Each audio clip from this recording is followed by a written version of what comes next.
Hello, everyone. Thank you guys so much for tuning in today.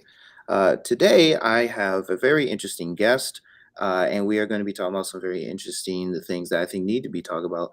But prior to that, though, I want to get some preliminary stuff out of the way real quick. So, as I mentioned in my last live stream, I have a account on a site called Rumble. I TikTok has been giving me a crap ton of issues these past 3 weeks, and I've noticed that it's become very difficult for me at times to make content on there and be overtly concerned with censorship or TikTok like one day randomly removing the sound from a video and various other issues. So I decided that I would start posting content on Rumble so that I could potentially make money off of the content that I'm making. It's quicker to uh, get money on Rumble than the other platforms like YouTube, which it's similar to. And they market themselves as being immune to cancel culture. So unfortunately, it's had a lot of attention from conservatives who have gotten banned off of other platforms.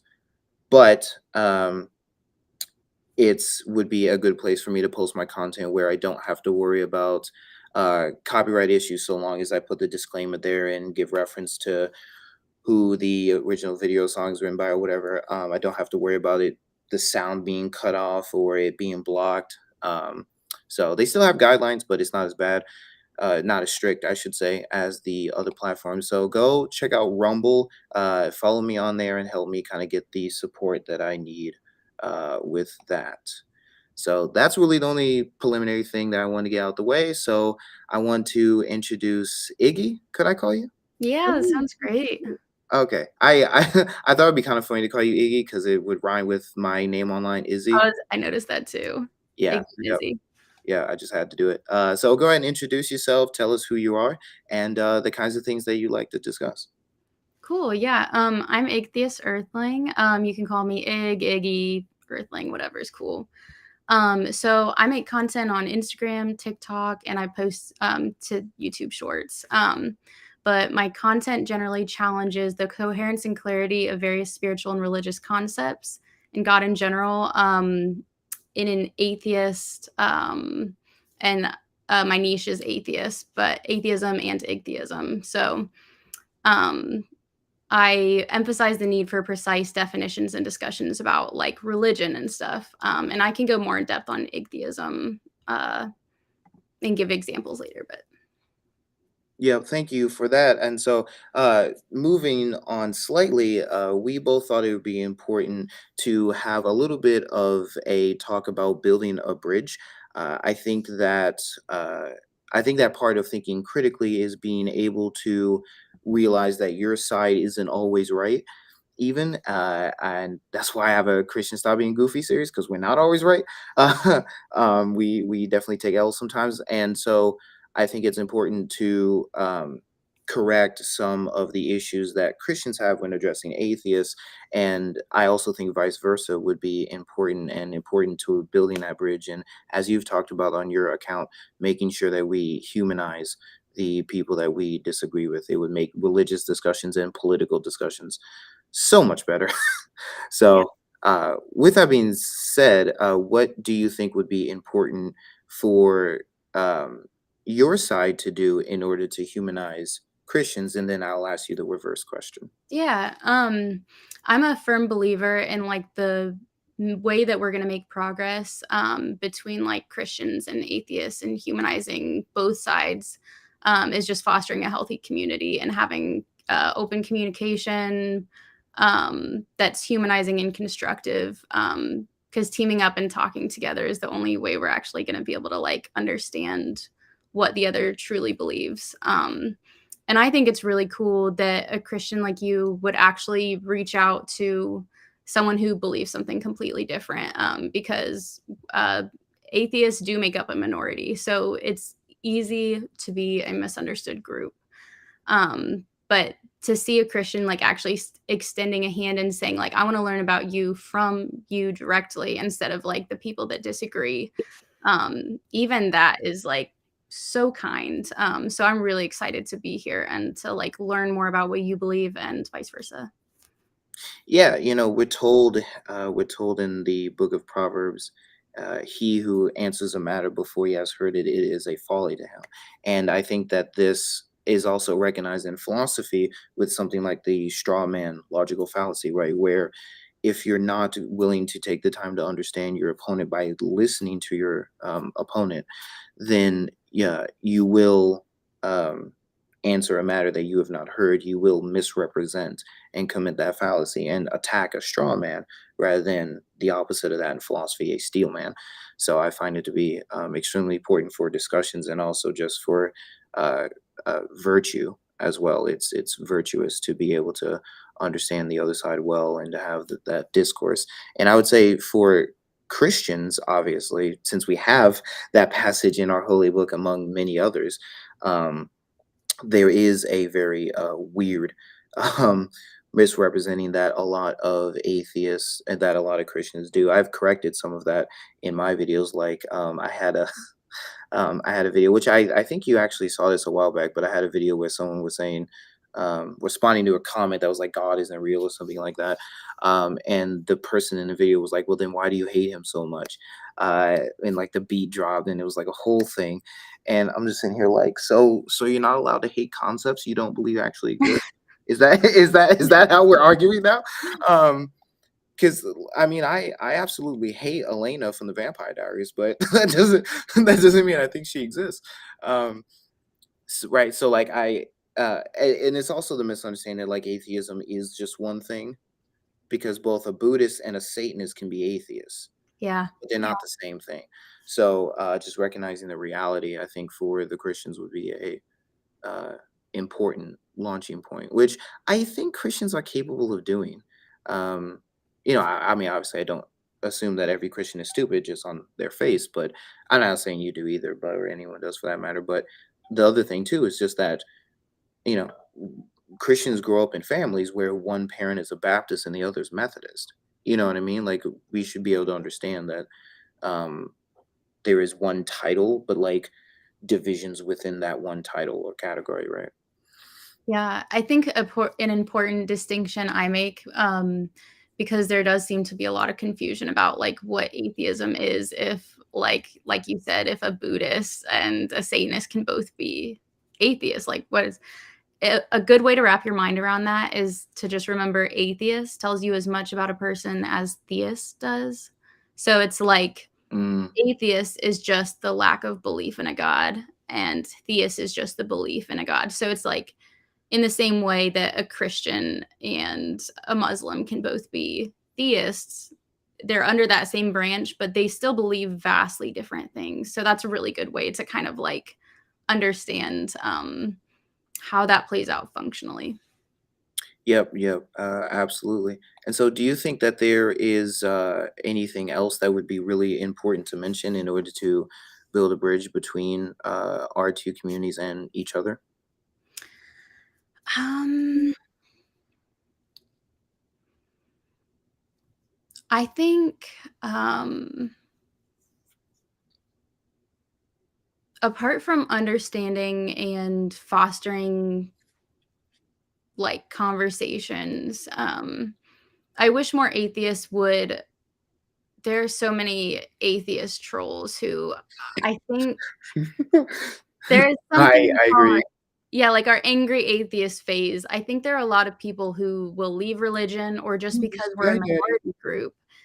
Almost everyone goes through this phase, and I definitely went through my angry atheist phase. So then you'll see them out there like trolling and just pushing ideas that maybe if they were never a Christian, they'd be more likely to push the idea that like Christians just aren't thinking and they're just going through the motions and their beliefs are just like unintelligent. But I wish they would humanize Christians on the other end of that. Yeah, and you're not the only atheist that's. I mean, you obviously know that you're not the only atheist that's advocated for that. But I've seen, for example, atheist quotes was probably I didn't, and I don't. think that this was entirely my fault, but I also think I probably didn't have to comment as much as I did on videos previously in the past. But I never had a good interaction with an atheist until I met Atheist Quotes, who he actually hasn't posted in a while. I hope everything's good over there. But Atheist Quotes, we message and converse and stuff. And then you, right? I we followed each other. I forget how I've ended up finding you or anything like that, probably Yeah, just I on your don't For You remember. page. Yeah, um, so, like, it was really interesting, though, to, like, watch, it's really interesting to just watch my comments in general because I've come to realize that I make everyone upset. Like like like, I've been um there. yeah. So I've made some Christians upset because, for example, and we could get into this discussion later if you wished, but because it was one of the questions that you asked me. But I made a video basically arguing that I'm fine with LGBTQ characters in movies and shows, and I'm actually not the only one. I found out that yesterday in our live stream that Christ X Comics uh, shares my sentiment on that. So. Um, I'm okay with that, which has upset some conservatives and Christians in my comments. And then on the other hand, I've upset some liberals and progressive Christians because I would agree with a affirming Christian that like the best argument for Romans 1 is the created order, which would condemn same-sex acts. And so I've and there's other content too. I had Christians like were for wanting to call me the Antichrist because I didn't think Halloween was pagan, or or any number of things, which actually would be a good segue. So in one of your videos, you mentioned that if I understood the video correctly, atheists wouldn't have to keep using these terms and giving them positive connotations if you guys would stop demonizing people with them. And so I guess kind of explore that with um, terms like antichrist, heretic, sinner, witch, pagan, all these other things. Yeah, it's so interesting because if you dive into the deconstruction community and look at the kinds of handles that they will use for their names, it'll be stuff like apostate, heretic, heathen, stuff like that. This happens with ex-Muslims too, not to interrupt you, but one of For the sure. famous ex-Muslims is Apostate Prophet. Yeah, yeah. He has pretty good content. I like his stuff. Yeah.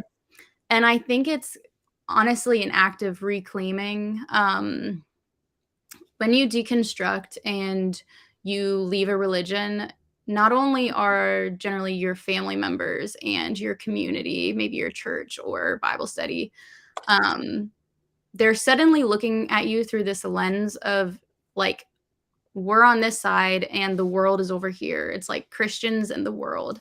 And so even if they aren't blatantly like disowning you or talking down to you or saying you're apathetic, lazy, you're choosing evil, they a lot of them believe you are choosing hell and deserve hell.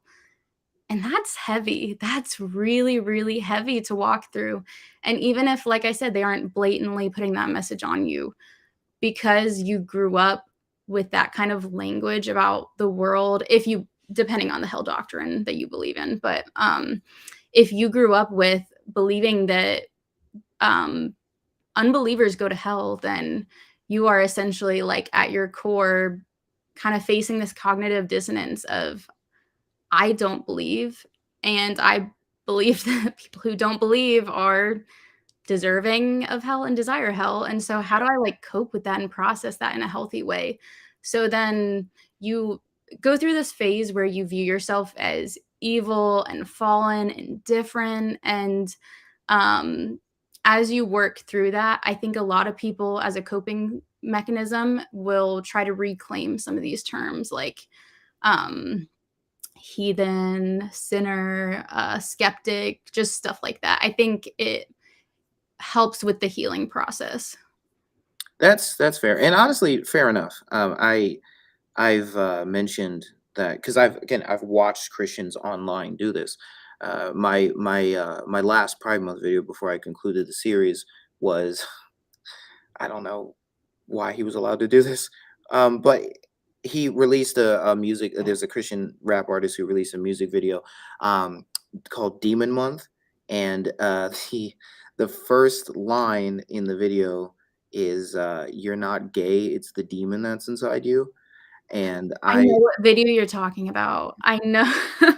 for anyone watching, go check out my YouTube video breakdown of that. I'm a theologically conservative Christian, and I found this video to be stupid.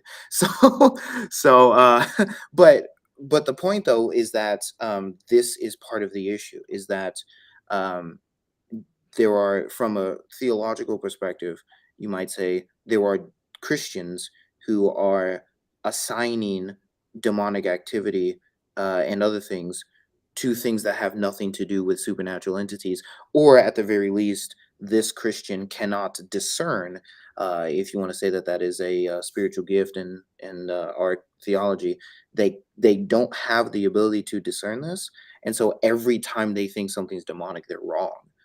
And that can become a problem with music videos like this, where it's watched by thousands of people. Your comments are doing nothing but giving you positive reinforcement from Christians because they think finally a Christian who's standing up to pride, not realizing that that entire concept is unbiblical and will create harm even for the same-sex attracted Christians who agree that the LGBTQ community is an issue, because you're even telling them that they have an ick, so to speak, that they cannot get rid of. Um, because prayer and other things are going to be effective, I would say, from a theological sense, but they're not going to but they may not change your same-sex attraction, and that has to be accepted. But that's a different issue though. Point is, we have used these terms in very terrible ways in the past, and I would totally agree with you. Obviously, the burning of heretics, right? Even in the Protestant tradition, that has occurred with John Calvin, unfortunately. I I don't understand that personally. I even, like, even biblically, right? Like, obviously, we shouldn't be murdering or anything like that, but you also find something in the Book of Revelation where Jesus is responding to a church that has heretics in it, and they are legitimate heretics, like Jesus calls them that. But Jesus basically says that I will deal with them, right? The idea is that, okay, you guys can exercise your church discipline, like do what you can, but I will deal with them eventually, right? So, um, not to sound threatening or anything, but just to say that it's not us who are the determinant of the fate of those people. But so, with all that said, these words have definitely been misused, and so I totally understand claiming those words back, especially upon the realization that, like, words can be extremely subjective and extremely difficult to define.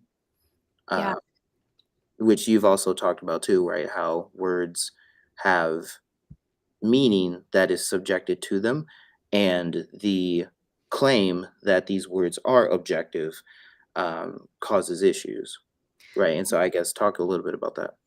For sure, yeah. I think that actually might be one of the key reasons that makes the Bible, like, I don't believe in biblical inerrancy because of my views of language.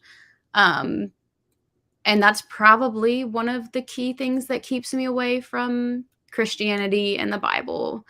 Um, because my view is that language is inherently subjective. And so dictionaries, grammar, they're descriptive, not prescriptive. So, essentially, language is a matter of different, not right versus wrong. So, the idea of a universal, one size fits all, consistent message via like words through a book just literally cannot exist if language is subjective and all that. And then also with just the way language is constantly evolving and changing over time, it can mean something different down to the individual and down to the individual at a different time. So, how do you then make sense of the idea of an inerrant message? Mm. Yeah, that's a really interesting point. I think that Christians implicitly recognize this when they say, hey, we should stop being King James onlyists because language develops. right? Like that's one of the primary uh arguments is that this we don't speak Shakespearean language anymore. These words don't have the same meaning. Um, and that has actually caused interpretive difficulties because fundamentalist Baptists will interpret a text a particular way because not only are they just looking at the translation, they're looking at a specific translation that uses a particular word, and then they're inserting modern meanings onto the Shakespearean language. So it's a whole cavalcade of issues there.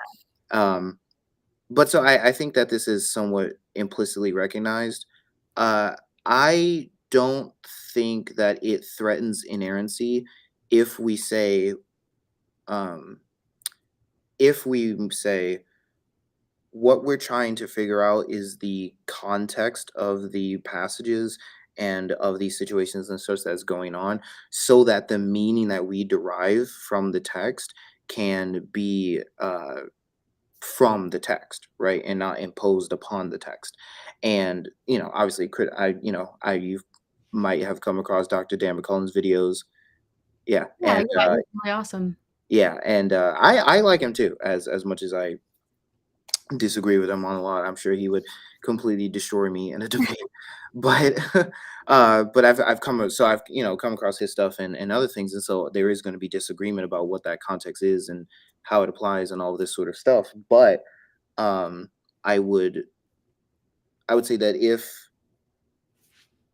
if this is true about language, then what do we do about the interpretation of the biblical text?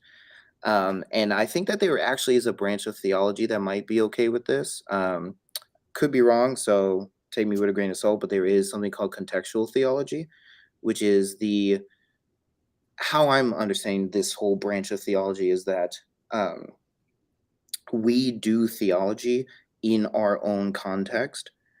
So how do we go? So that is just a fact, right? So how do we go about navigating that? And so for example, if a former black slave becomes a Christian, then that's I would say that that's wonderful. But how are they going to deal with the um, slavery passages of the text, or how are they going to deal with the text conceptualizing God as a master um, who's slaves who has slaves basically, where salvation itself is a transaction between owners, and so it may not be best uh, for that individual to conceptualize their God and their salvation as such.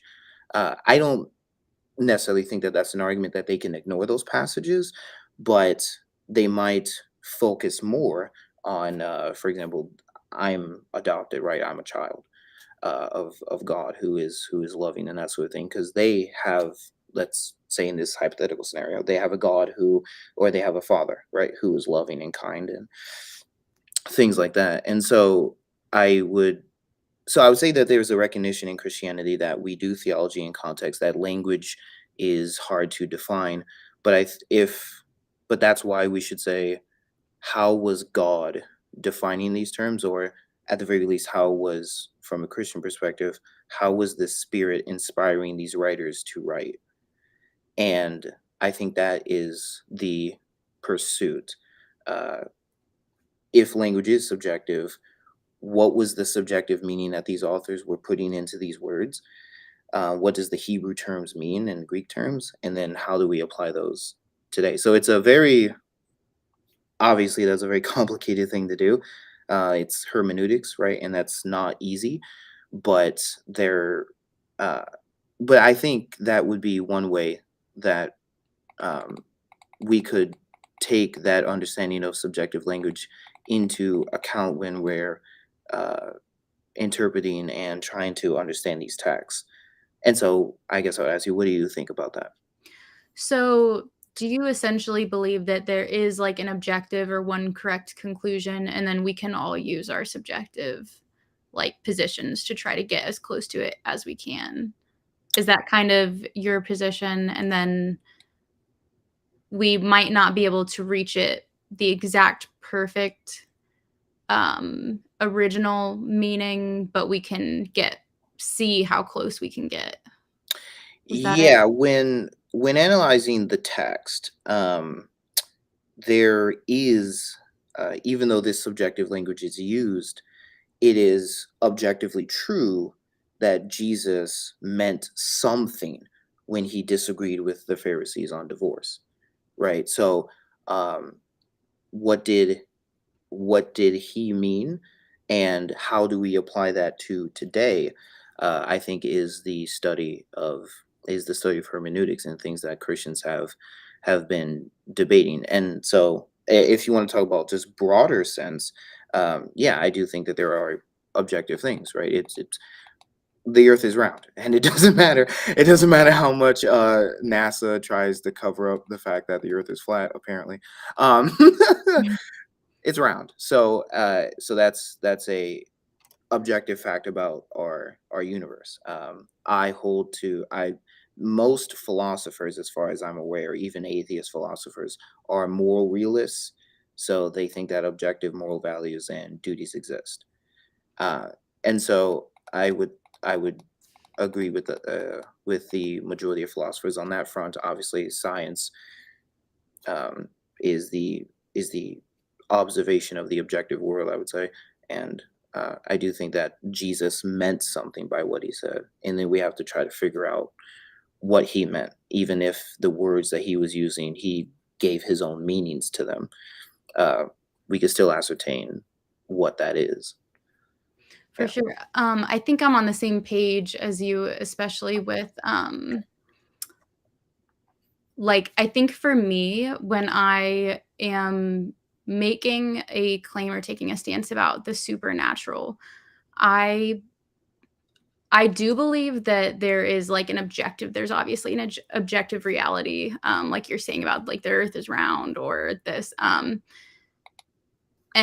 My view is that we all like subjectively are trying to get to that objective view. And if as much of us can kind of come together with our different subjective experiences, there's some, um, we're probably going to get close to objective truth, or at least we're trying to get there. I feel comfortable making claims about the natural realm in that with those methods. But when it comes to something like the supernatural realm, something we can't observe hardly, or we can't measure, study it, and we can hardly define it.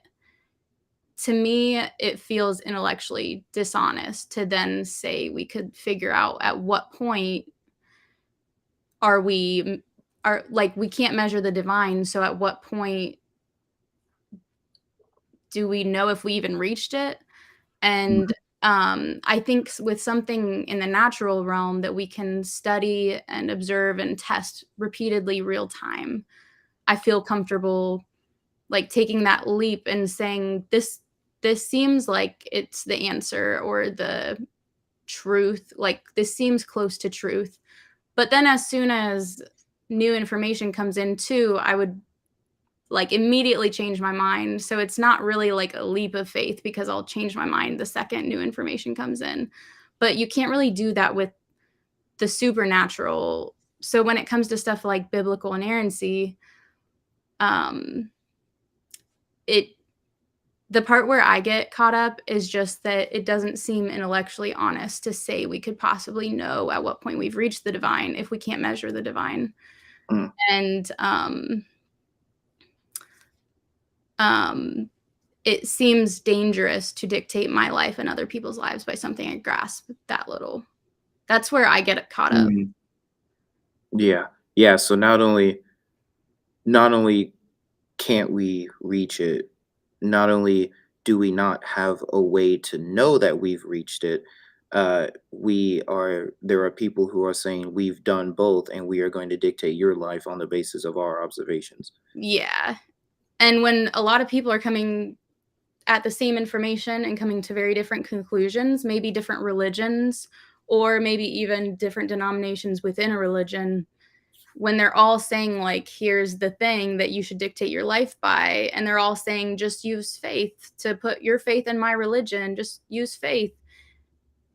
How do I narrow it down then to determine which conclusion I put faith in? Would still need evidence, and I would still need something within reality and in the natural realm to narrow it down, I suppose. Yeah, yeah, that's understandable. I I think that's the fun thing about Christianity is that um, consistently what we see in the biblical text is not us getting to God, but God getting to us, right? So it's the opposite. It's God descends on Mount Sinai, right?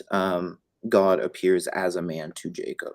Uh, in various other situations, and obviously you have the ultimate example of Jesus Christ, where it myth and history like align in such from a theological and more abstract perspective, you might say it aligns in such a way as to blur the the distinctions between the two, right? So I would say that because of this accommodation or dissension that occurs in Christianity, Christians have claimed that we can actually know that the divine has touched the human, because it happened, because Jesus Christ actually existed, because the tomb was actually empty, and all those other things.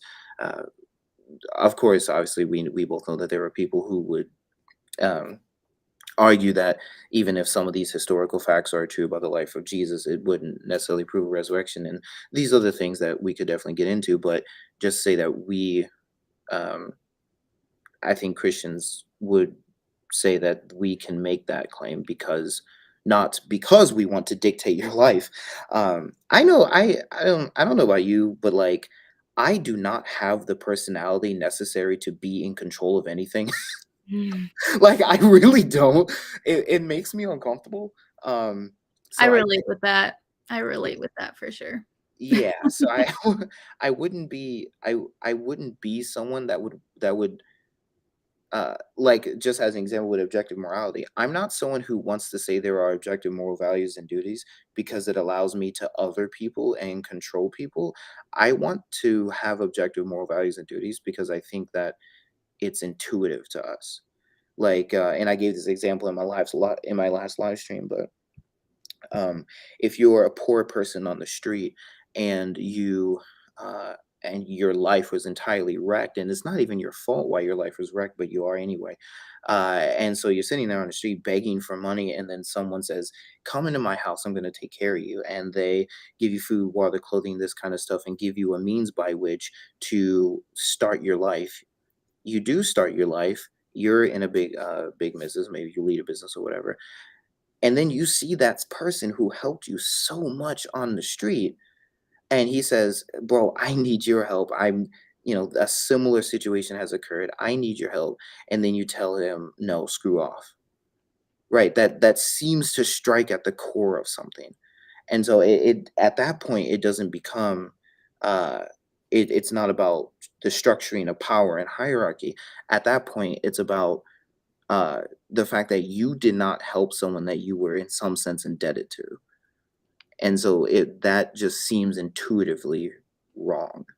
And and there are other things too. And also, uh, as I argued in one of my apologetics videos, um, we can't actually say that what the Nazis, for example, because the World War II is always brought up in these conversations, but that what they did was wrong. And so that's why Dr. James White asked the atheist David Silverman, he's like, if you were standing at Auschwitz, all you could say is, for me, this is bad.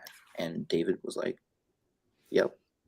And to me, that's disgusting. Um, So you have a hard time with the concept of like atheist morality and where they would even get their morality if they can't back it up. Subjective morality, subjective and relative morality, because I find I would, so I basically, I find it and again, I don't know what view you hold to, so I'm not saying that this is you, right? Of course, in these conversations, I want to make a distinction. I want to humanize the person, but also make a distinction between them and their ideas, right? Because their ideas could be true or false, regardless of who they are or what they are, whatever they are, right? But I find it particularly repugnant when someone can say, "Oh yeah, it is only my opinion that what these people did was wrong," uh, um, or uh, because the society at the time came to the conclusion, almost universally consented to the idea that what happened at Auschwitz and other things was okay, then it was. And so I just find that repugnant. I don't know. I don't understand how you can, right, even just excuse me, look into trauma, even, right, like psychological trauma, the things, hear people's stories, listen to them cry on your shoulder and all those other things, and not think that those people were truly wronged in a way that surpasses your opinion and the opinions of a group of people. So that becomes my thing. Yeah. Something that makes me think of is, even though I do believe morality is subjective, and I can even go more in depth on, that if you want, and how I, like, approach that. Um And just real quick, I'm not necessarily saying it's unreasonable. It's reasonable in some sense to look at the fact that humans can't agree on anything and just be like, yeah, we can't agree. Yeah. So what exactly is objective anyway, right? Because we couldn't even possibly agree on that. There was a funny TikTok video about that actually, where it's like we can't even agree on what calendar to use, right? So I'm not necessarily saying it's unreasonable, but I do think there's a good reason why the majority of philosophers would hold uh, to the opposite opinion. But go ahead though. Yeah, so the thing where I see is that, from my perspective, it seems that many Christians do almost the exact same process that atheists do. Um, because a Christian trying to navigate morality, they would still have to take their own subjective interpretation of the text, or of um, their experience and the world around them, and then apply that. And so it would still be subjective and still be ultimately them saying, "This is my opinion that God said this," or that God believes this. Yeah, This is my opinion about God's intentions and characteristics. So to me, it seems to play out similarly, whether you're a Christian or an atheist. And then I also, something I just want to point out is, like, and you said it's not that it's illogical, so it's not a point on necessarily, like, the truth of it, but it is important to recognize that that visceral reaction to, like, wow, that's horrible that an atheist would believe that, or that's scary, or that's disgusting. That doesn't determine truth by, like, how we feel. And so yeah, they do, I think it's important to acknowledge to other people as we're having this discussion that they're two completely separate yeah, discussions, whether we like it and it's scary versus whether it's just how the world works. yeah. No, I But would. yeah, I can also tell you how I've come to terms with that scary, Mhm. that, like, fear and, um, towards the idea of, like, everything that you're talking about too, though. Yeah, yeah. No, I would agree. I think uh, disgust is not necessarily indicative of wrong, but more uh,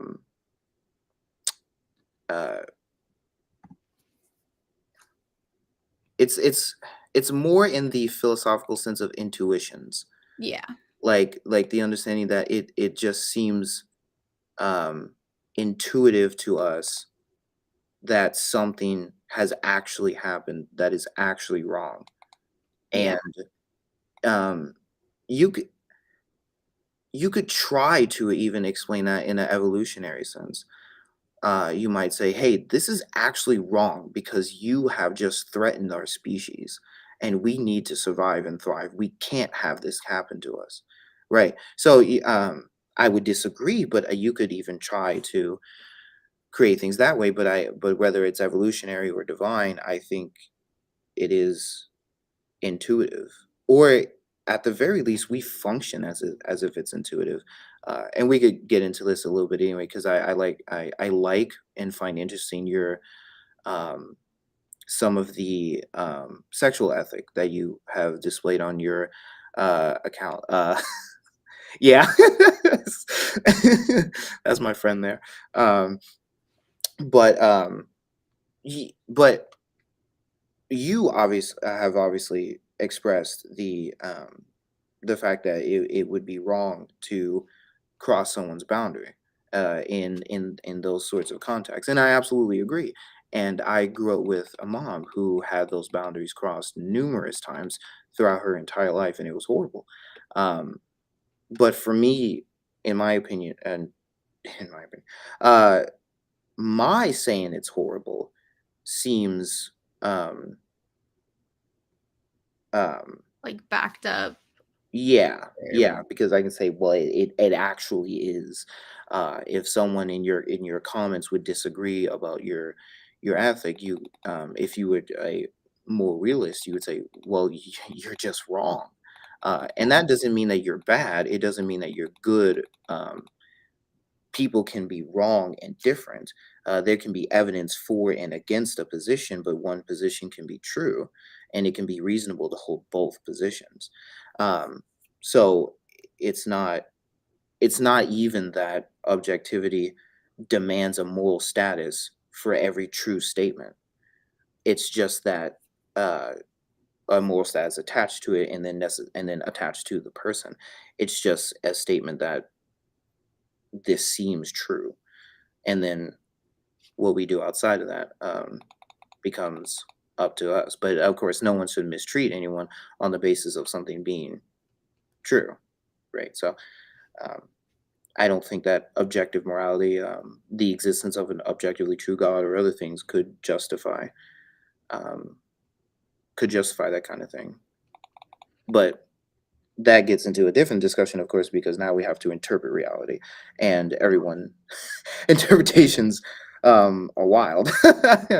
I love religion, but interpretation is everywhere. So, but yeah, um, how would you, I guess, defend subjective morality if you were to try to convince me? Would you kind of say that it's inevitable, like even your claims of objectivity are subjective understandings of?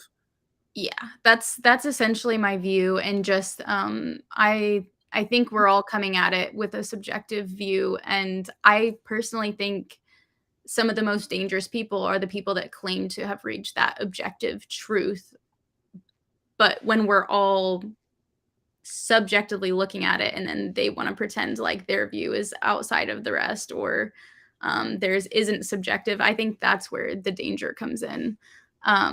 But I could walk you through, like, how I walk through morality. I don't know if that would help, kind of explain my Yeah, thought process as I, like, um, navigate, like, the world around me and stuff. yeah, But please do.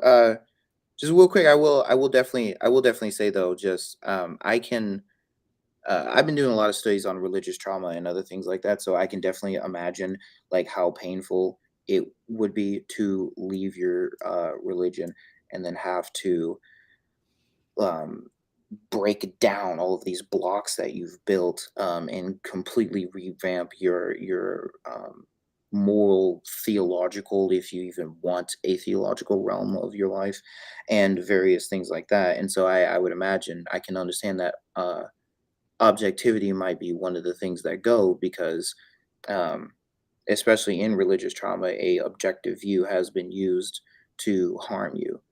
um, and I've read a lot of testimonies about that. I read a lot of scholarship on religious trauma and other things, so I definitely get that, um, and the kind of harm that that can cause. Um, I just wouldn't. So I guess I think we're kind of both saying the same thing about our different viewpoints. So I would say that subjective morality is the dangerous view because there is nothing to stop the subjective moralists from coming to the conclusion that rape, the National Socialist movement, numerous other things are totally okay, and furthermore, there is no one to tell him that he is necessarily uh, wrong, and uh, and the law can stop him, but why should the law matter? And besides, if enough people got together and agreed to change the law, they could just change the law.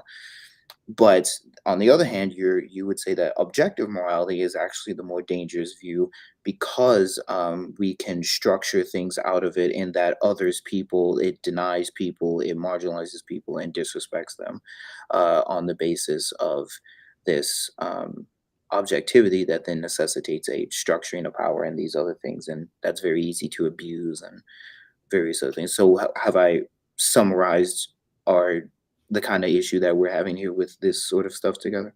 Yeah, because then in my mind, it's like, what's the incentive to invite new people to the conversation, new perspectives to the conversation if you believe that you already know, like, what's up, you have objective truth. And Mm, um so then when taking these blind rules from an authority, whether that's the Bible or a pastor or someone else who has the objective truth, um, when you're taking blind rules from that authority figure, what's the incentive to use critical thinking, empathy, or consequences of your actions in how you navigate the world around you and how you interact with other people? mm. So then I think it can become very dangerous and lead to a lot of harms. I think that might be where Christian virtue ethics would come in because it's not just that objectivity is would be true. It's that there are objective virtues that one must demonstrate in order to fulfill the goal of life, which is to have an excellent character. And so you probably heard this passage before, but the fruits of the spirit: love, joy, peace, patience, kindness, humility, right, self-control, these sorts of things. Even under a objective moral framework, there is no room for pride because it goes against the fact that we need to build excellent character and excellent and be excellent people. There is no room for unloving anyone because of love is a objective virtue, right? Those sorts of things. So uh, I I don't think it's, hey, these are objective, and now let me justify all my cruelty. It's hey, these are objective. That includes these virtues, so we need to live by these.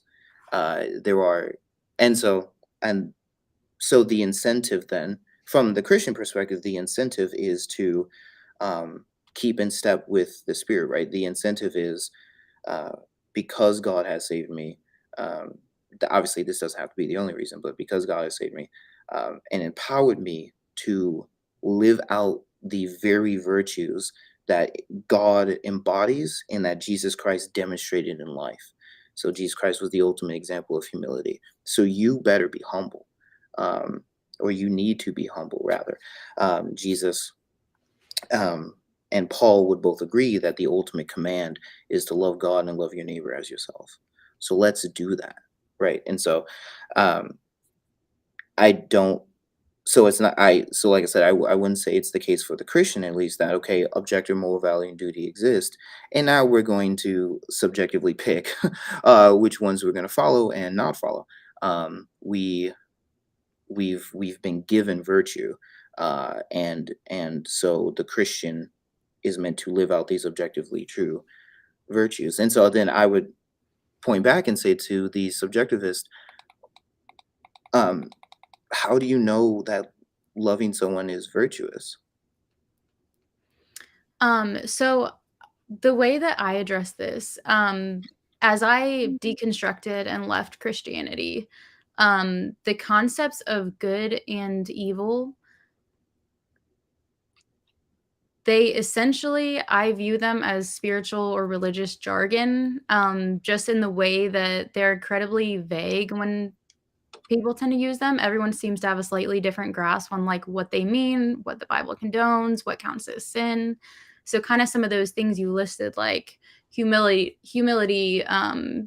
Jesus's God's characteristics, there are all kinds of views on, like, what that might entail. So, um, it becomes so ambiguous, and everyone has a slightly different definition or something assumption they're coming to the table with, and if we don't clarify that, it can lead to just really broad, unhelpful conversations on how to actually navigate the world around you.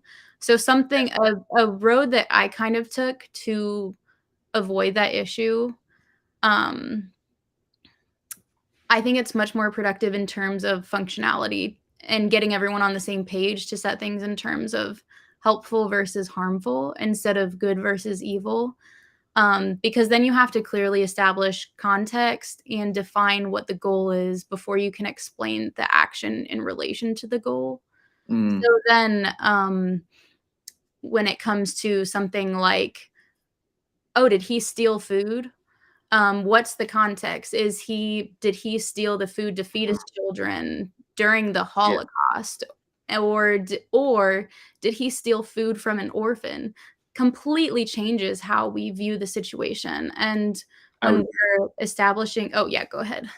No, I'm just saying I would agree. But go ahead. Yeah.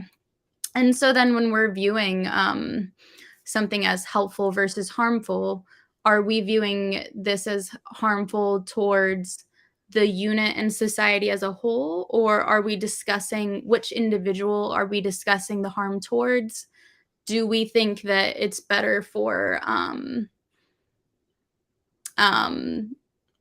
like yeah, that's essentially it, but, I think it's a much more, like, concrete, tangible way to navigate morality, um, and another quick thing is that as I deconstructed, I approach morality as horizontal morality, so it deals with how I interact with those around me and, like, the world around me, Mhm, and I think a lot of Christians have horizontal morality like that, but they also have a vertical morality, which is, like, them towards God. mhm, Um, so then, um, when I approach the horizontal morality, that just deals with, am I doing helpful or harmful things towards those around me or myself or society as a whole? What's our end goal? And I think when I live with other people, it's a good vehicle to figure out how to like come together, and we would have to come up with a broad goal as a society, and that's kind of how laws come into place and social norms that maybe aren't actually in law, but they're just social etiquette and things like that. And so then in order to approach all of that, you can use natural consequences, empathy, which again is a natural biological response, measuring well being, taking into account new and different perspectives, and then like social norms or social consensus. So those are all like vehicles that I use to approach morality and the horizontal morality and how I interact with those around me. mm. Well, I would say I'm definitely glad that you have thought a lot about that topic, which makes sense, right? You kind of need to, because morality is going to change how you live the rest of your life, Yeah, yeah, right? And thank you for this comment. Followers of the Shepherd, he's a Christian supporter of mine and friend. And yeah, I think it's obviously very important to have both parties be respectful. I don't know about you, but I'm weird because I will watch debates for fun. me too, me too. But I've seen, both Christians and atheists, like, when they're not respecting each other, it's like it's Get it's the like a secondhand beauti such a cringe. yeah, yeah, you get, like, secondhand embarrassment, but you also can't stop watching. It's like this fire that just won't go It's so away. bad, you can't look away. Yeah, yeah, it's a beautiful disaster. Not to I'm not picking sides because it just looks like there was so much drama in the debate. I don't really want to care, but like a perfect example of that was like I don't know if you watched James Tour versus Professor Dave. Um, Mm-mm. that whole debate. Oh my goodness, yeah, it was a debate on the origin of life, and uh, yeah, there At a was dumpster fire. man, it's probably the worst debate I've ever seen Yeah, in terms of conduct. yeah. Or sometimes when they're just talking past each other and nothing constructive is happening at all. Yeah, yeah, which is one of the cool things about just having insight, right? Is being able to like obviously understanding, right, and wisdom, being able to see something and be able to bring it out for everyone else to see. Uh, and that can be extremely helpful in conversations as well. But as I mentioned, I am glad that you've definitely built. Uh,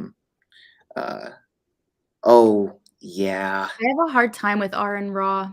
I know quite a few atheists who like him, and I have never been able to listen to him. okay, I have to say this. I am so glad I found an atheist who doesn't like Onra. I I'm sure he's, feel like, cool, maybe outside of stuff, but I I it's so abrasive. It's so yes, abrasive. I can't even listen to it now because yeah. it's He's so very abrasive, and condescending. I don't know if you watched. I we gotta we that would be a fun thing to do. Have an atheist come on to Oh. review a Christian atheist debate me. That'd be fun. But like I don't know if you watched Inspiring Philosophy, Michael Mhm. Jones versus Aron Ra, but Oh, the I haven't absolute seen it with Aaron Ra. oh my goodness, man! The absolute defeat that Aron Ra took was wild. Just kept asking the same question over and over again after it had already been answered. This I actually might be a conversation that we can have, but Inspiring Philosophy pointed to scholars of the Greek language and other scholars and works, and um, basically there was a line of questioning that related to faith because Arn thinks that faith is like other atheists think that faith is belief without evidence. Inspiring philosophy pointed out the Greek term, what scholars say, how this term is used in other sources to say that this actually has nothing to do with belief without evidence. And he quoted on Ra in a previous debate with Ken Hovind or Ken Ham, which fair enough, both those people are cringe, but he pointed to the debate and on Raw said, after X number of years being in this, you should not be this ignorant, basically, about this kind of stuff. And then so Inspiring Philosophy quoted that back at him. It was like, in 20 years of being an atheist activist online, how do you not already know what this term actually means? Yeah. And it was good. But I actually think that would be a really important thing to talk about to kind of navigate to, and that is I think that at this point, I kinda have to think I mean, don't attribute to malice what can be attributed to ignorance, right? But I don't understand how there are still people who think, though, that faith is belief without evidence. Uh, Both Christian and non-Christian. I don't think it helps because that rhetorical move of, um, defining rather than prescripting the, um or excuse me, prescribing rather than describing, the term as such automatically puts the Christian at a disadvantage because now they can't have intellectual discourse Yeah. because they're never going to rely on evidence. They're just going to rely on faith, whatever that is. And so it immediately puts the atheist on the pedestal and then puts the Christian beneath him as we are the enlightened ones who really looked at the evidence, and you're just the one who looks at faith. And that to me is not only betrays what the biblical text actually thinks about faith. When in Acts, I had a passage here just in reference to this, in case any atheists are watching. Uh, so the Greek term, of course, that I mentioned before is pistis, right? It means trust or faith or loyalty and something like that. And this term is used in the book of Acts in the text, and in 1731, it says, "Because he has set a day on which he is going to judge the world in righteousness by a man whom he designated, having provided proof to everyone by raising him from the dead." And so the providing proof part, it might be translated slightly different in other translations, but it is that Greek term pistis. And so, or pistin technically. And so the trust, the notion from the New Testament is that the trust that we have in God is grounded in the witnessing of the resurrection of Jesus Christ.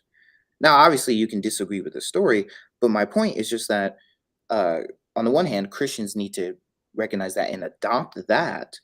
And then I also think that atheists have to recognize, yeah, their texts, their holy texts, are not doing what we're claiming that they're doing, right? And so I guess I would ask, what do you think about all of that? So, do you define faith then as like an act of trust as opposed to a like belief or like blind belief or like a leap of faith? Do you see it more as like an action? Uh, yes. So I, um, for the most part, the trusting is a act of the will in some regard. I trust that you're gonna have an amazing conversation with me, and thank you you have so far.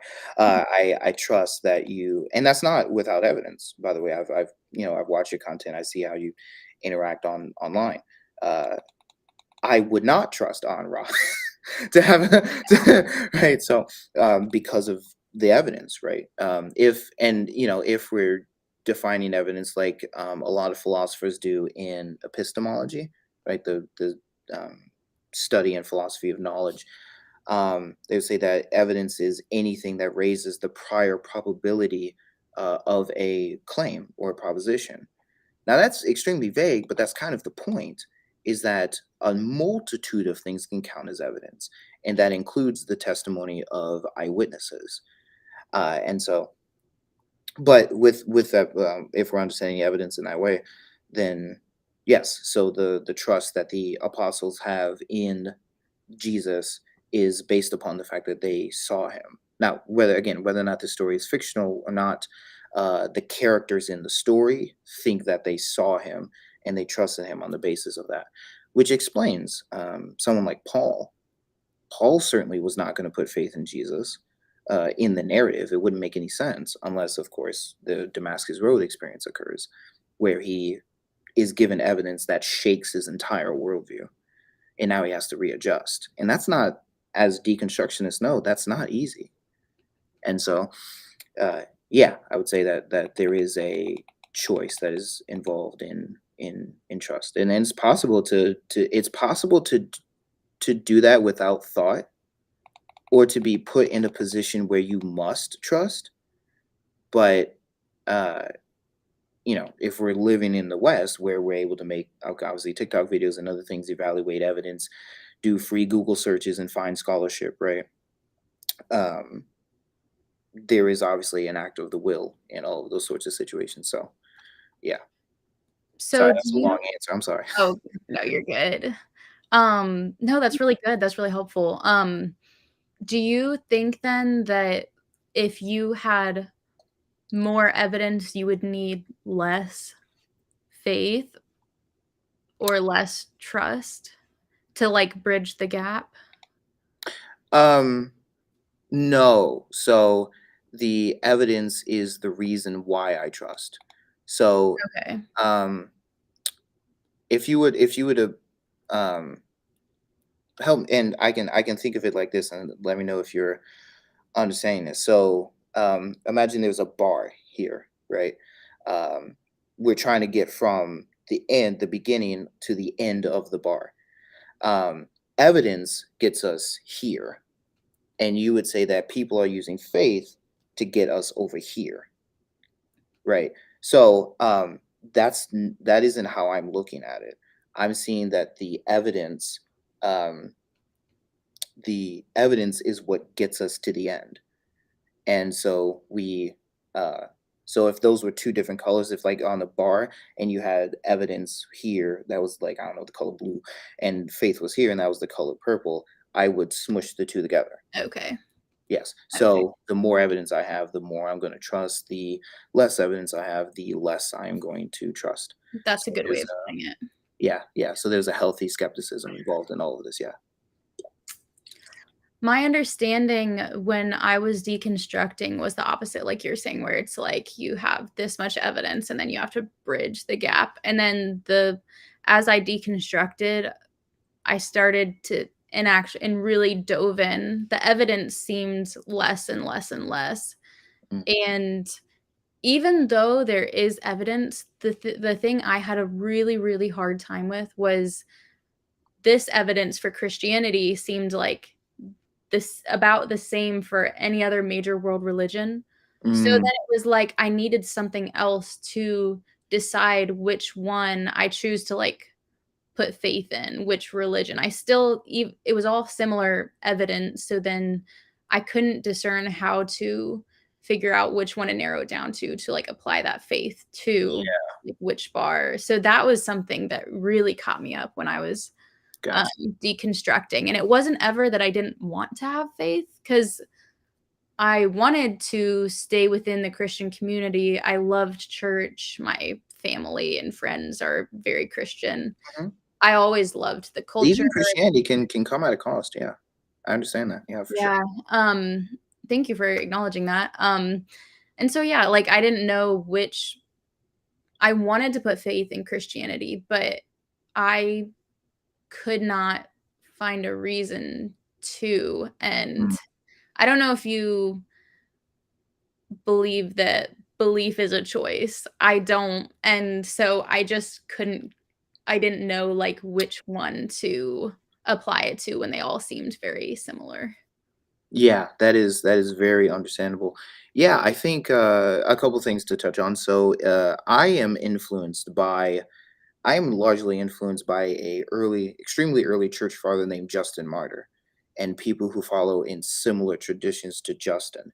And Justin was someone who, and I think he's following in the biblical text in this sense, was someone who uh, did not believe that faith and reason were distinct things. So, for example, he was a Greek philosopher and he studied all of these different philosophies and all these sort of things. And then he, upon rationality and reason, came to the conclusion that Christianity was the true philosophy. And so he kept, even as a Christian, kept the philosopher's robe on because that's what he thought. He didn't see these two things as distinct. And so even as a Christian, he uses Greek philosophy and Greek thought actually like Paul does with his virtue ethics and a couple other things he does. So in keeping in line with that, Justin does a similar thing as well. And so he became the church father I listened to first. Absolutely love that man. I disagree on some minute things, but so I follow in that tradition. And so I don't see faith and reason. I know that there have been some Christians who have thought that faith and reason are different things. But you put yourself at a disadvantage when you do that. And I also think that most of church history has not thought that way. Yeah. So Justin, Tertullian, Origen, uh, um, so on and so forth. Yeah, I would definitely agree with you there. So, so following in that tradition, I don't think faith and reason are distinct things. Yeah. Um, I know that some Christians even today have thought that. So if you were raised in a Christian community that thought that, and then that's the interesting thing is that oftentimes like atheists and deconstructionists will become opposite products of their environment. So they'll still hold on to some things and then not others. And this can be because sometimes because of trauma programs people. So I mean, one good example was Dr. Joshua Bowen. He's done a lot of work on slavery in the Old New Testament. He's an atheist and such.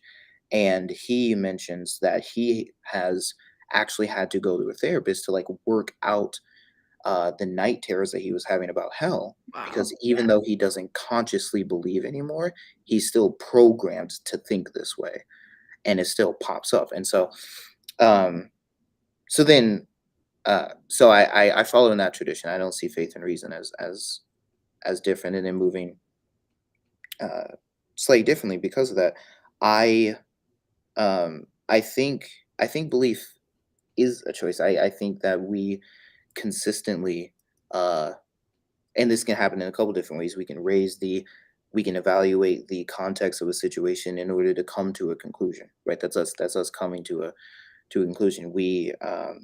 There was a, I wish I could quote the atheist, but there was I think he was an atheist, but there was a philosopher who, I believe, came to the conclusion that there was no free will, but he, chose to believe that there was, not because of whether or not that was true or false, but because it had pragmatic value to him.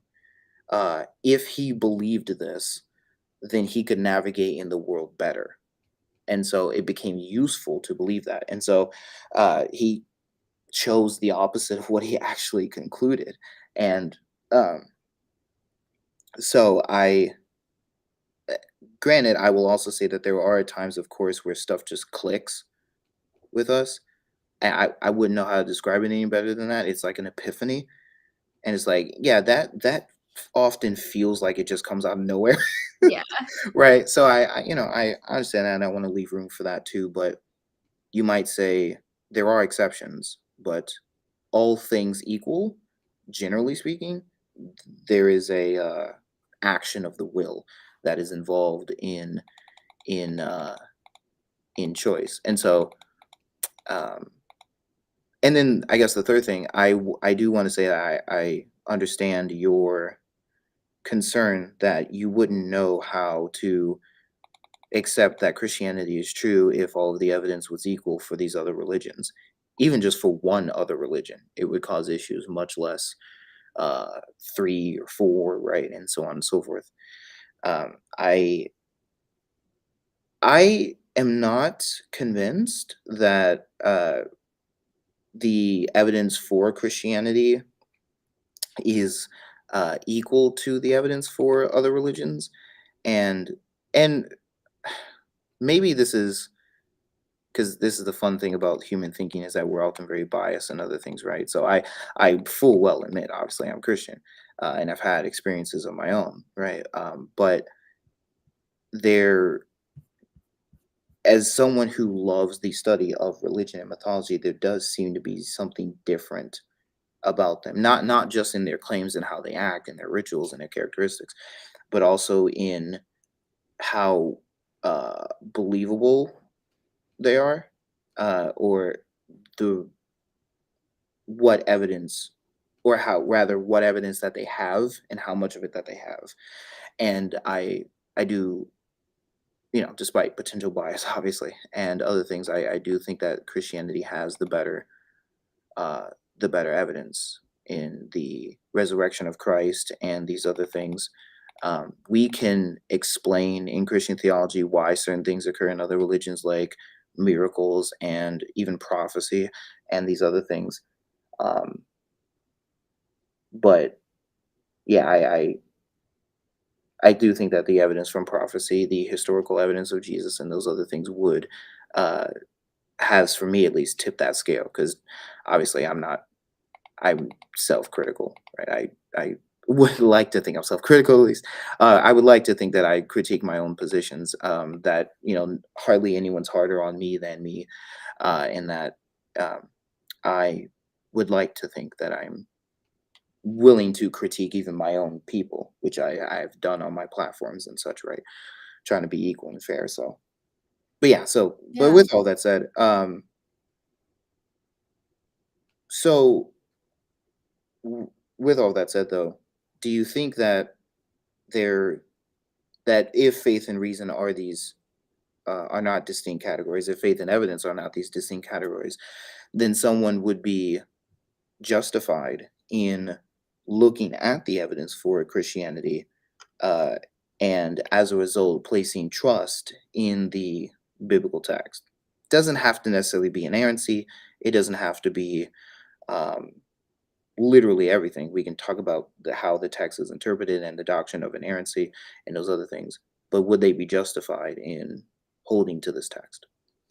I think they would be more justified, but I still get so caught up in we're talking about the supernatural realm. If this was about the a natural text, like just something that we're analyzing in the natural world that we're not calling divine, then I would say it's justified. But because we don't have, kind of like I mentioned earlier, a method to measure the divine or how to determine what's supernatural or how to navigate that, that's where I get really caught up because then it seems like I could dive into any one of these religions, spend my entire life trying to study and really just um, wrapping my mind around it. And then I could still come to a different conclusion than another person who spent their whole life trying to study this. And I could die just to find out I dedicated my life to the wrong one. So at the end of the day, yeah, Yeah. if at the end of the day, if we don't have a method to determine what's even divine or measuring the supernatural, how are we supposed to narrow it down? Um, and then we'd still need evidence, like you're saying, kind of to determine which religion we put faith in. And then when all the major world religions are unfalsifiable and we can't truly know if they're truth until after death, it seems kind of arbitrary and maybe even intellectually dishonest um, to just pick one particular view and conclude that it's the one perfectly packaged version. It seems, again, like I said earlier, dangerous to dictate my and other people's lives on something I grasp that little. Yeah. No, So that's a I wouldn't feel definitely. comfortable for myself. I think that's my big, answer, and I can Yeah. understand how someone might, but for me, that's why I'm wary about it. Yeah, that's fair. And you've mentioned that because you've applied this understanding of consent in sexual context to uh, religion and say that it's actually impossible for someone to give fully informed consent in a religious tradition, which I found to be a interesting challenge. I have definitely not heard that before, but I don't know. I think for me personally, I think you would be in a better position to argue that we don't have sufficient consent for anyone to join any given religion. I don't I don't know if anyone is fully informed on anything.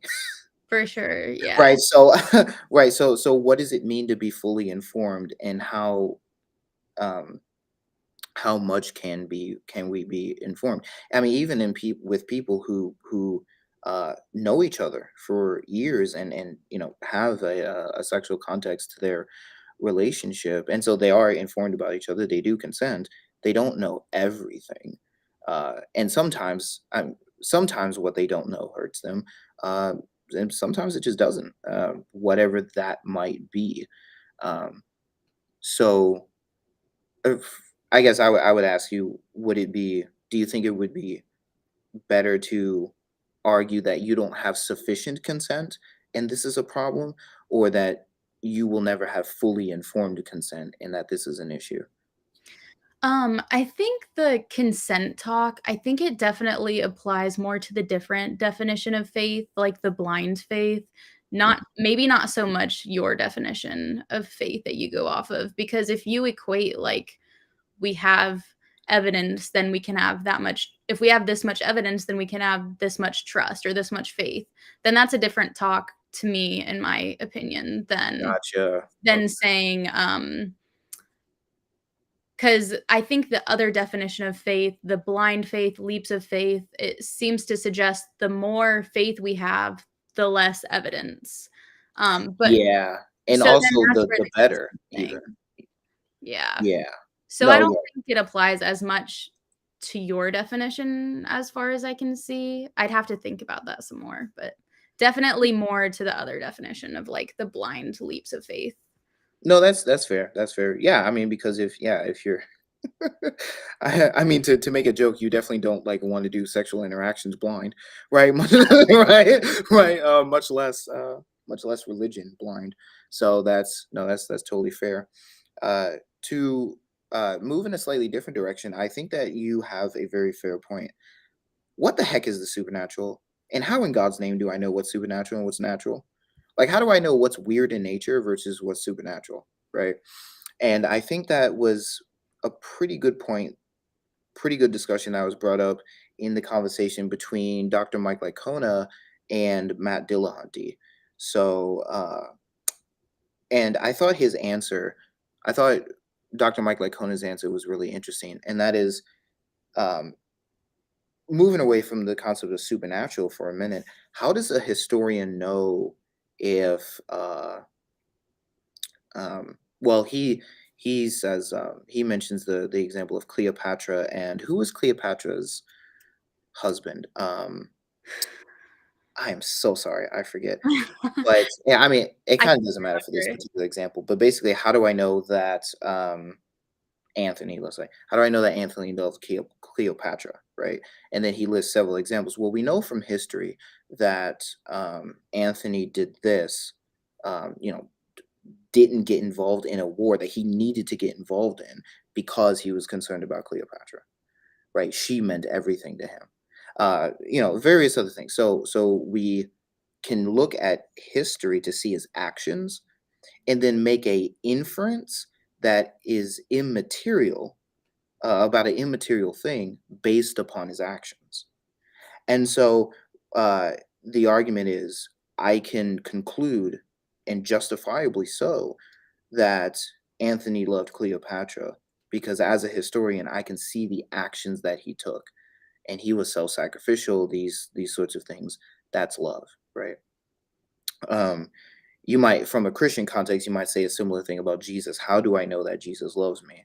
And then we can, a Christian would look at the text and say, well, yeah, this is no one's ever died for me, right? And these various other things. This person is so sacrificial, and did it for me, and all these sorts of things. So, but my point would be just that we can make a inference, and inferences are again, justified. We do them all the time, right?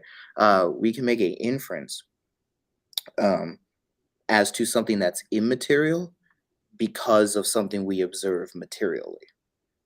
And so, I guess what I ask, what do you think about that? Um, so a lot of times when Christians are giving examples of historical evidence, they're saying, "Well, we believe in this natural event." So then but to me, that doesn't I can't connect the dots between saying a historical event can be evidence or proof of a natural event. I can't connect the dots from that to saying this historical event means something supernatural because, again, we still don't have, like, a method to define the supernatural or measure it. So then it's like, if you're asking me, like, did Caesar exist? Then it's like, I mean, yeah, I would feel comfortable saying, like, he likely existed. Um, we have, like, coins with his face on them, and we have, other examples. I know there are people who lead and rule today, so I know that in the past, there could be some concept of a person who led and ruled at a specific time. But if you were to ask me anything about his specific intentions and characteristics, I would not stake my life on that. I would not dedicate my life to Mm, knowing that I'll burn in hell if I mhm, guess wrong, and I certainly wouldn't dedicate my life and lay my life on the line if if it was a supernatural claim about Caesar and asking me to verify that that really happened. Then I slowly get more and more iffy. So I can see it being evidence in favor of something, but then to get from that natural to supernatural and the more and more specific claims about intentions and characteristics, it right. gets, like, more and more iffy as it goes up. Yeah. No, that's fair. I think there are some things that we would, if if, as I mentioned earlier, right, in Christianity, you have the divine uh, descending or accommodating rather than us ascending, these other things. Um, we would, what you might say, if that claim is true, we might expect evidence that that is the case. And so the text is making a claim God has come to us. What is the evidence of that claim? I think, for example, just to move off of Jesus for a moment, even though obviously I love Jesus, um, uh, the Exodus, I think, would be a good example of that, where um, the claim is that all of these events are that the divine is behind all of these events. What you would especially something like Acts, the Exodus, especially, you would expect something to be left over. In some regard, at least, obviously, the passage of time is going to lower that expectancy to some regard. Like things fade away, we miss things. We don't, for example, we don't have the original text, not just of the Old New Testament, but even historians later in history who have nothing to do with religion, right? And these sorts of things. So, things pass with time and stuff, but we would expect something, especially if this God does want a relationship with his humans and wants us to know that he was here before, right? And so I would say that the evidence for the Exodus then would corroborate with evidence for the Christian God, or in the case of the Exodus, the Jewish God as well, being true, because it corroborates well with the claims that is being made. And I don't know if the reverse would necessarily be true. It is possible, but I don't necessarily know if the reverse would be true in the case of the Exodus. And so the point there would be, there is a claim, we should expect something if that claim is true, and then do we see that?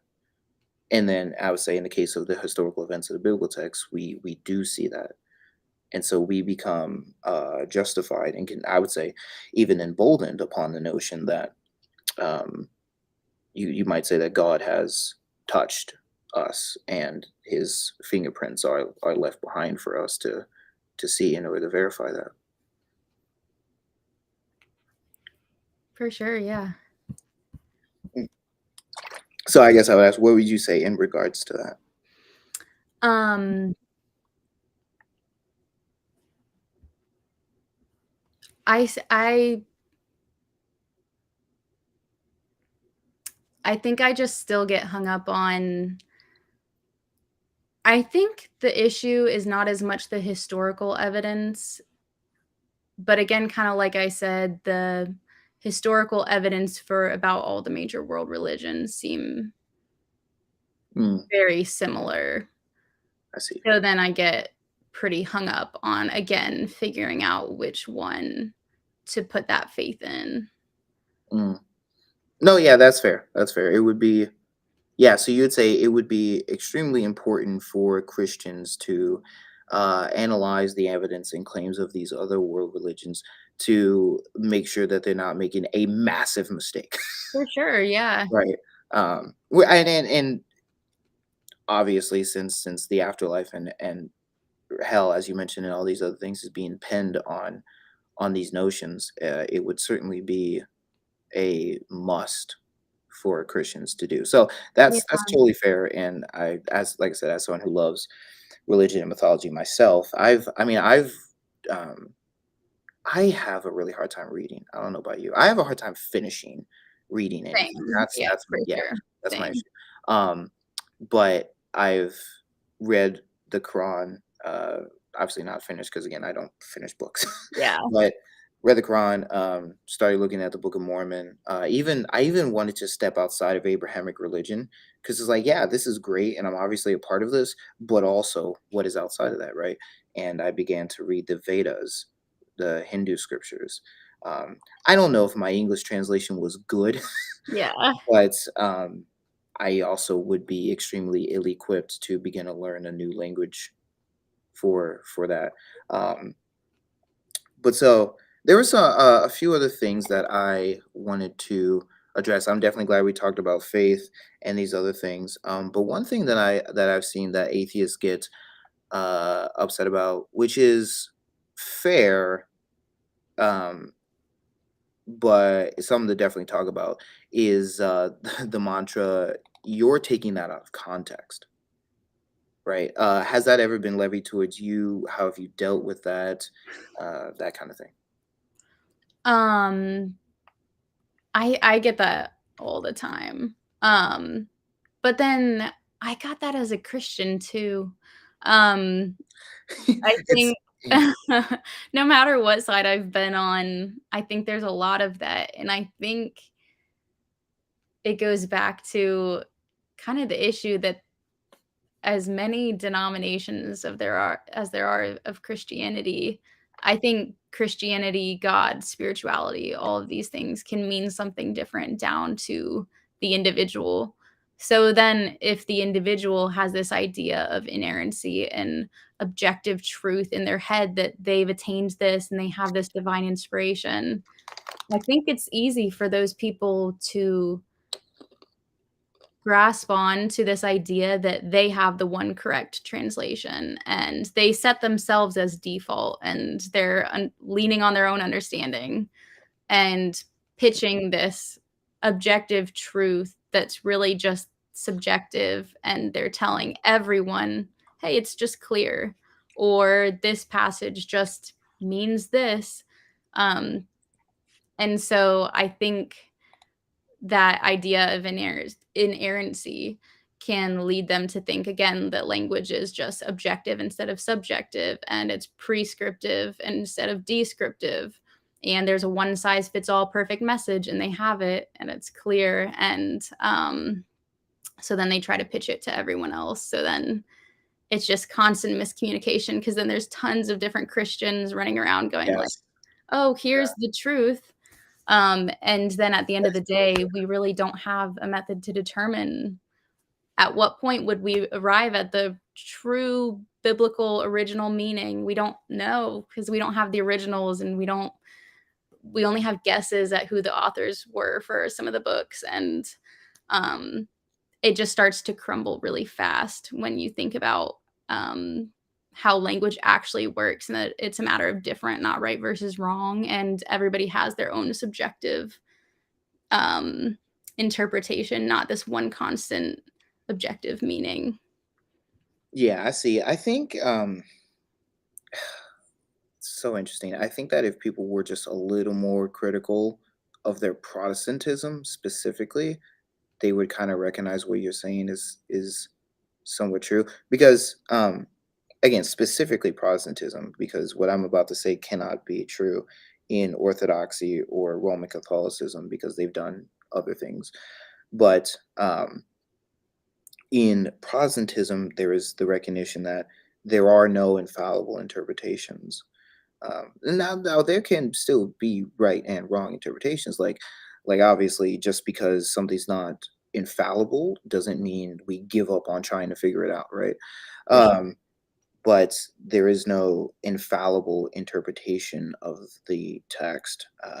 There is not a infallible canon of the text, which is why I've been doing the work of like going through different books that people claim should be in the Protestant Bible but aren't, and analyzing them because I recognize the need for that online because oh my goodness I cannot begin to explain how frustrating some of these videos are. um, but I also see the fact that Protestants don't have an infallible canon, right? And so it is important to have good reasons to hold to this canon.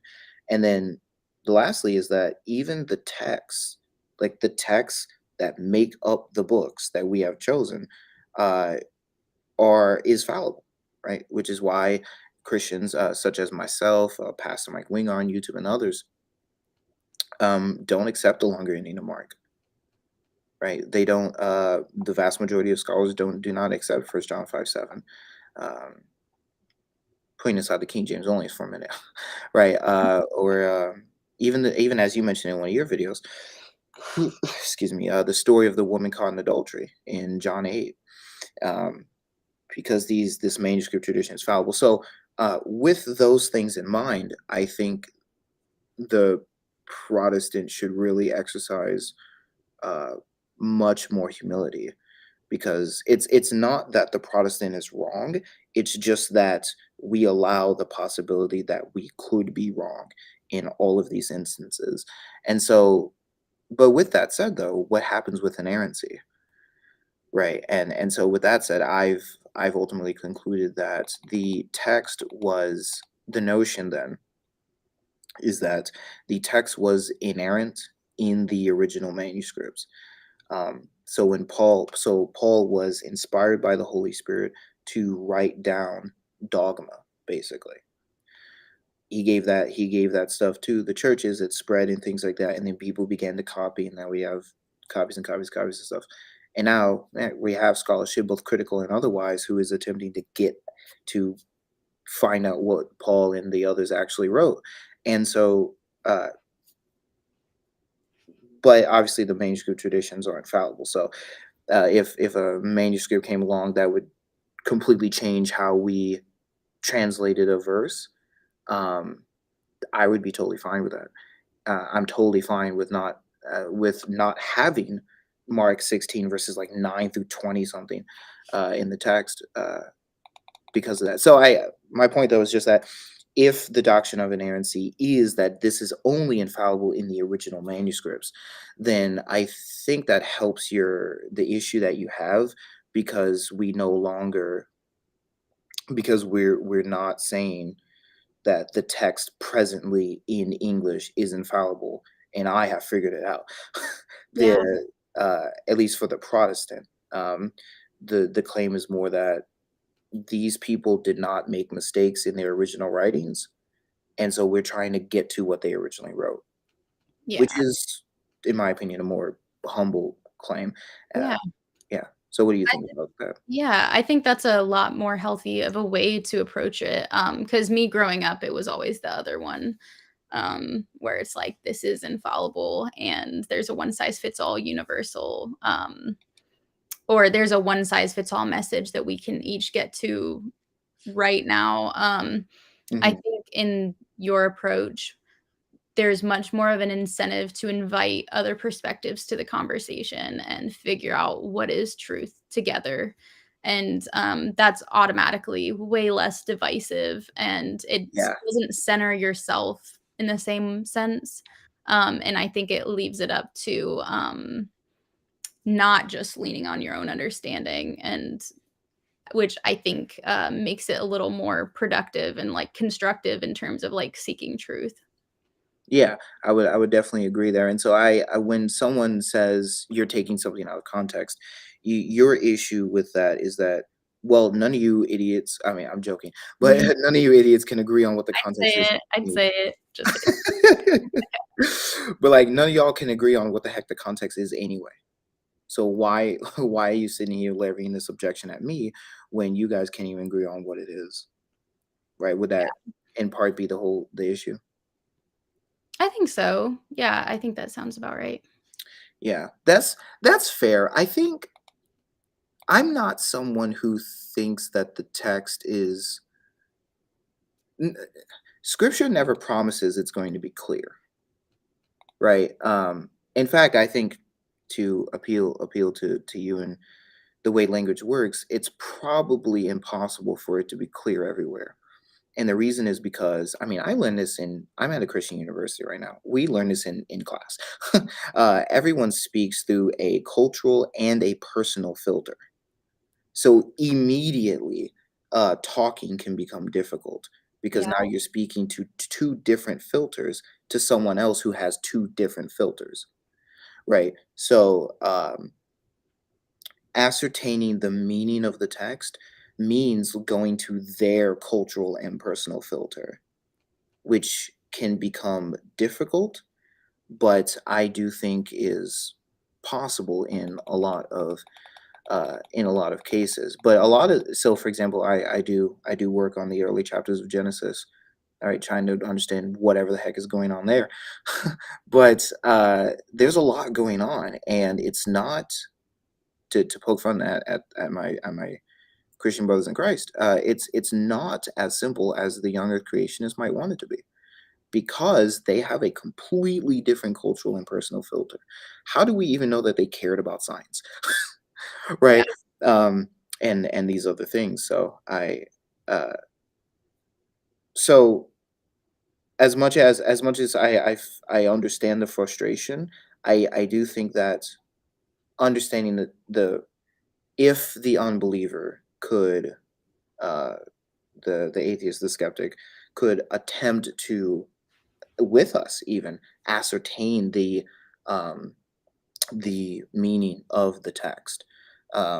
What was the personal and cultural filter of, well, Ezekiel, for example, the prophet, was like one of the big important things is that he's in Babylon, right? I'm pretty sure the text says that. But that's actually really important because the imagery that is used for the visions that God gives to Ezekiel are steeped in allusions to Babylonian mythology and the kinds of artwork that was there. That's a hugely important thing. And so for understanding the text. And so um as much as I get the frustration of giving a objection to the Bible and then going, "Oh, you're taking slavery out of context." Um, I as much as I do get that, it would be also equally as nice if the non-believer, whoever that was able to say, "Hey, this is a text, and if I'm going to comment it on it, I should probably do some studying, at least in regards to that." And so I would just ask, would do you think that would be a fair thing to ask in those cases? Um, yeah, I think so. I think that's fair. Yeah, because I've seen, I particularly mention that because I've seen people take, have you ever heard of Psalm 137? It's a passage that gets quoted because one of the verses in it says, like, dash your babies against the rocks. Yeah, yeah. That kinda thing, and I'm sitting here and I'm like, I'm watching these TikToks where people are bringing this up, and it's like, "Oh, how horrible the Bible is for commanding people to do this," and I'm sitting here like, "Dude, this is a revenge fantasy." Yeah. Ye Right, like, they literally say that, right? They're in Babylon, they're asked to sing, right, like they used to do. They're being tortured and all these sort of things, and they're asked to sing. It's like, "Oh, okay, well, I'll do that. I'm just gonna sing about how terrible you guys are and how much I wanna kill you." And it's like, yeah, that's th we Christians should definitely talk about that, especially with our different views of inspiration, um but apply hermeneutics, right? Apply reasoning to the text. There is no command here. There isn't even a command. God isn't even speaking in this chapter, right? So it just to give this as an example, I'm not saying atheists do this all the time, but I do think that this verse especially would just be one example where it's like I'm not trying to be mean, but like for those people, I'm not even sure you read the chapter. Yeah. You know what I mean? I hate when atheists do that. It seems they always do it too with the spirit of like, "Gotcha. Gotcha, Mhm, Christians." Like, so mhm. it's really frustrating. It doesn't often seem to be done in the spirit of, like, actually trying to have constructive conversation on the topics, and, um, yeah, yeah, Yeah, it would appear that they're not trying to understand the text, they're trying to, get at the thing that they left behind, right? yeah. Uh, and I think I think that happens too with a bunch of people claiming, like, Jesus is trans, like, Oh, I haven't heard that. oh, Oh, wow. yeah, no, there's a lot of LGBTQ people, and there was a non-believer, that I responded to who made that claim. Now, this argument takes different forms, but, like, even the atheist Matt Dillahunty said that one form of the argument is stupid, his words, basically, where he's like where the argument basically is that, well, because we get this gene, because we get this chromosome from the dad in order to make you Oh, male, you and start Jesus out don't female? have that. Jesus female, but he Okay. identifies as male, therefore he's trans. And I'm sitting here like, right, because the God who made a donkey talk can't make a man without a chromosome. Like, what? You know what I mean? Like, and so, but arguments like this particular thing in particular, there's like one example where someone made an actually really good argument for this, and I explored it because there's a complicated Christian theology that is relevant to that discussion. My point is that for the most part, though, people who are trying to make that argument are not trying to understand Christian theology and how like all the language that we use for God is analogical. So calling God even a woman would be analogical, not literal, or what was Jesus actually historically, and those kind of things. They're not trying to get to those Yeah. theological points. They're trying to say, "Hey, dumb white conservative Christian, your savior's trans." Haha. You know what I mean? And so to the rest of us, it seems, although understandable, because Christians can also be irritating too, right? Yeah. And if you look at your comments long enough, you'll want to, you know what I mean? But Yeah, we all got our share of trolls in our comments. yeah, it seems disingenuous, right? Yeah. And And so even the infant, dashing one, it's just like, let's say the literal version is true. Something that frustrates me is that it's not a gotcha because even if you say like, "Hey, this is really bad," I guarantee the Christian on the other end is like, what I feel about a verse, kinda similar to, like, I've had this, like, what I talked about earlier, but, like, how I feel about something doesn't determine if it's true, so let's say it is horrific and scary, that doesn't change that it whether or not it's true, so it's like, it's not you have to approach it from a different lens anyways, even if it was literal, so that's a reason that I find that particular gotcha very unconstructive because yeah. yeah, there also can be times where there is a confusion between what is prescriptive and descriptive, and then what the biblical view becomes. So, Hmm. like, granted, there are passages about women that Christians are going to have to deal with in the Old and New Testament. Fair enough. But, one thing that's often pointed out is the fact that Lot decided he wanted to give his daughters up to the men of Sodom and Gomorrah, right? And this was actually pointed out by someone who responded to me that there's that the evidence that the Bible doesn't support women or mothers, because I made a Mother's Day post. Um, but I didn't respond to that claim specifically, but I'm sitting here confused. It's like, yeah, Lot was dumb in that moment. Okay, you know what I mean? Because the Bible is going to record the actions of human beings, whether they're good or evil, or as you might say, hurtful or beneficial. Obviously, David. No one thinks what David did is for Christians today, right? Because we have a way of interpreting the text to help us understand what applies to what and how. And a lot of times that nuance of interpretation seems ignored in the service of saying the Bible tells us horrible things. It's like, yeah, but so does the newspaper. You know what I mean? Yeah. So in those cases, it seems just a little unfair. Not in all cases, though. I've been doing a lot of work on slavery in the Old and New Testament because that is an area where it seems pretty clear that they can quote a passage from Exodus 21 and be like, what? Why Yeah. is this here? You know what I mean? And I think there's a much better argument there. So fair to them Yeah. for that. There is something that we haven't necessarily touched on yet.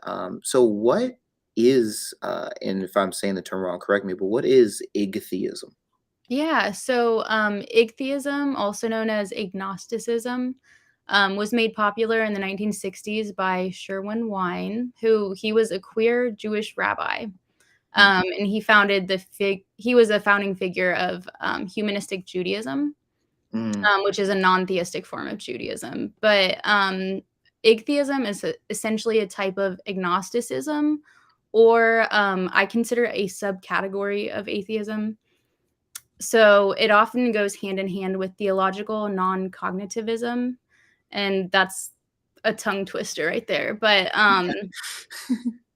so there's slight differences in theological non-cognitivism versus iggtheism, and but a lot of people just use them interchangeably. Technically, theological non-cognitivism says there's just no zero definitions of God that is coherent, none at all.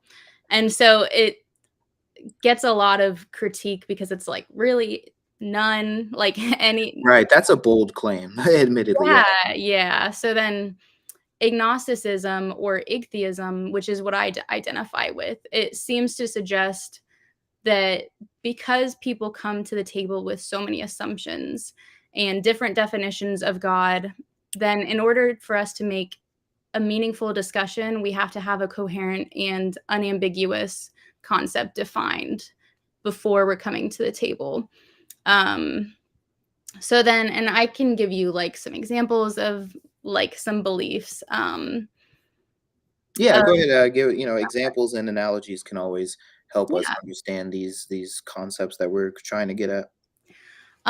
So something at the root of the issue that I have is that a lot of Christians will come to me with the pitch, my God works in mysterious ways. My God is inherently unknowable, and can't be defined. He can never be fully understood by a finite, fallible human. So I think it's valid then for me to say, what does that mean to even believe or disbelieve in such a being? Like, functionally, how does that even play out if Yeah. we inherently cannot have knowledge of this God? And so many of the concepts are unfalsifiable and unverifiable. So, is it actually intellectually honest or constructive to make claims about something that can never be proven or disproven? Um, Mhm.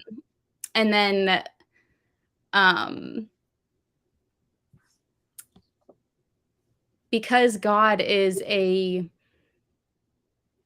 well, okay, so if you come to me with the definition that God is essentially the universe or one big energy, then honestly, I would not consider myself an atheist, and I'd say I believe in that God. That makes sense to me. So that's why I identify with the Igtheism thing, because depending on your definition, if you come to me and the pitch makes sense, then I'll take it on a individual basis to verify rather than making a blanket statement, which I think atheism does as a whole is just nope, no gods whatsoever. And I think atheism allows me to say, like, I don't currently believe in a God, but if you come, like, I'm open to hearing out your definition and we'll take it from there. Um, Mm, interesting. so yeah, and then but then I have a tough time because a lot of Christians will say stuff like, again, going along with the mysterious ways thing. They'll say he's outside of space and time. So that's like describing something as nowhere and never. But then they'll also say he's everywhere all the time with the omniatropy. Right, yeah. And so these seem to contradict. And so making sense of such a deity's intentions and characteristics becomes really like muddied in my mind. Yeah. No, that is totally understandable. I would definitely we probably should have done this in the beginning. Great conversation, by the way. But yeah, I do think it would be important to define God. I could definitely define at least how I'm understanding God. But uh, it might be relevant to say that we actually n- we don't need to comprehend something in order to know that it's true. Which sounds so weird and dumb, but, like, I'm sitting here being like, "I failed 11th grade math class." But I know what I was taught in 11th grade math classes is true, right? You might have geometry, calculus, and all these other things, right? There are, of course, people, and I don't know if you were, one of them or not, but there are people who just, like, at a certain point, math just stops making sense for people. Uh, but we can verify that these are true. And then based on the mathematicians who are verifying this, who are having testimony of their verifying this, we can be justified in saying, oh, yeah, well, that doesn't make sense to me, but it seems to be how the world is working, right? Like, I think inspiring philosophy has used some pretty good examples of that, of like dimensions, right? And like different dimensional shapes and how some of those work and how they could theoretically work. And it's like, that doesn't make any sense, but it seems to be the case, right? And so, do you think it would be at least fair to say that I don't necessarily have to understand something in order to be justified in thinking that it's true. To an extent, but then I think when you're making claims about the supernatural or the divine, again, something we like haven't figured out that method to measure such a thing. And we're saying our pitch is that it's in a different dimension and it's outside of logic. And it's like, that's to me functionally meaningless. And functionally, it's about the same as pitching, like to say my God is outside of logic is essentially saying my God is nonsensical. Like my God No, is I agree. from that. I, Yeah. yeah, I totally get like hung up on that. But I think again, if we're making a comment about the natural realm, then I would feel much more comfortable making that leap or saying like kind of like because I like a unicorn, like let's say a pink unicorn. I can have an idea of what that would be like in my head, but that's because I know what pink is, that's because I know what horses are and what, like, horns are, so I can, like, group right. them together. I already have the concept laid out, um, or, like, suggesting but then if you're gonna pitch something like, Harry Potter, I know what a boy is, I know what, like, school is like, but then when you get to the magic, unless it's laid out very clear and very defined, like, what it does, um, let's say you're pitching his version of magic as where he, like, makes things fly with his wand. I know what flying is because I've seen planes fly, so even that's something I can, like, grasp in Mm, my head as far as the but if you're pitching magic as this ambiguous, nonsensical, contradictory right. definition, then it becomes a lot more muddied. So then if Especially as a plot tool to justify whatever the heck happens in the movie, right? yeah, yeah. And so then, if you're pitching your idea of a square circle, I know what a square is, I know what a circle is, but until we change the definition of one of those, they cannot like, just by definition, they cannot be the same or like one. So Mm. then when you have an idea of a God who's like 3 and 1, we have to redefine something because that doesn't fit into my current understanding of what 3 and 1 are. It seems Yeah. nonsensical. Yeah. So that might actually help. I was gonna ask, Yeah, do you have any questions for me about my definition of God? But do you think it might be fair to talk a little bit about the Trinity since you did bring up the three and one? I'd love to, yeah. Yeah. So I think that Christians have talked about the Trinity a little differently over time. I hold to a monarchical Trinitarian view, and I actually believe that the Trinity is um, comprehensible. So I don't again, faith and reason Yeah. are not distinct. I don't think that I need to say that the Trinity is outside of comprehension and just believe it on the basis of Scripture. Of course, do so. I do think that this is what Scripture is teaching, but I do think we can comprehend it. So one example, and this is so cool. The guy is a philosopher of well, he's a philosopher and professor online.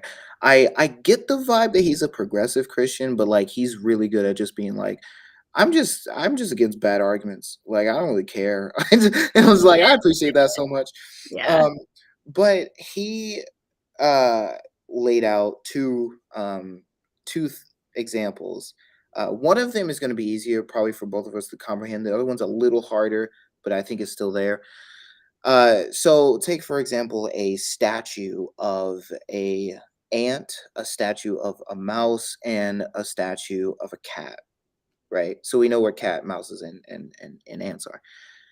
Uh, now these are different statues, right? Obviously, they're not the same thing. Um, but all three of these statues are made out of steel. Let's say. So the substance, what is making up the statues, the material is the same. It's steel. But what each of them are representing and doing is different. You might have the mouse in a weird standing up pose. I don't know, and you might have the cat looking like he really needs an owner, right? So they're not even functioning in the same way. So to me, that is a very, very good analogy. And it's weird because most analogies for the Trinity I don't think work, but this one is a really good analogy for the Trinity. We're saying there is one substance, and as a monarchical Trinitarian, I would say the Father is the one who has this substance, the steel, let's say. Uh, and then the Son and the spirits then are also made up of this steel, uh, but they're not the same. They don't function in the same way. To give biblical examples, Jesus Christ is our high priest of the church in the order of Melchizedek. The Holy Spirit and the Father are not. So this would be analogous to the cat having a face that's saddened, so he's functioning differently than the mouse who is striking this weird pose on the statue. Um, so that would be to keep. I mean, to keep things basic, we obviously go into higher concepts about that stuff, but to keep that basic, I think that's a really good analogy. Would you? Does that make more sense? I think it makes more sense. So it's almost like, would you say it could be described as like a family unit almost if it's made out of the same like materials, or it's like, do you really like connect with the idea of like that it's like a father son like family type? Do you think that's like a metaphor that I mean, yeah, fits that would well? be a decent metaphor.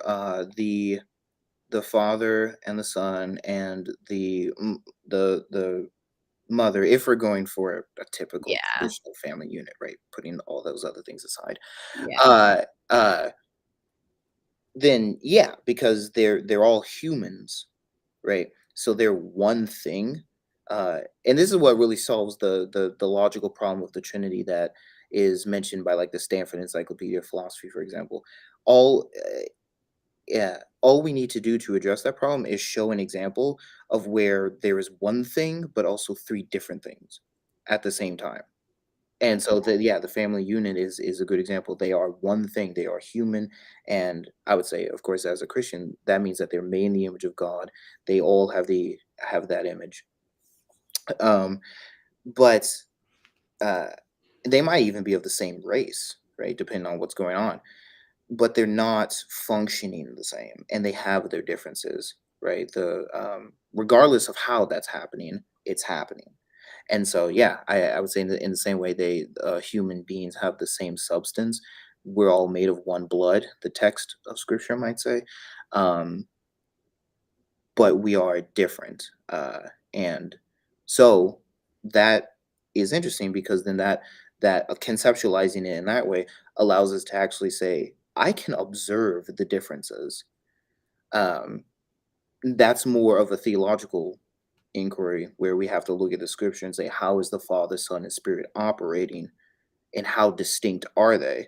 Those are really good questions. But yeah, to keep things as simplistic as can be, yeah, I think the family unit would be a good example there. So then you believe that the 1 and the 3, 3 and 1, they don't contradict because they're describing 2 completely separate things, like, maybe the 3 is describing the entities while the 1 is describing kind of the substance Yeah. or the something, so then it wouldn't contradict. Yes. I think I Yes. just get so literal though then on the substance, and I'm not sure if I should be thinking of that as a metaphor or if I should be taking it as literal, like what makes up the Jesus, God, and the Holy Spirit.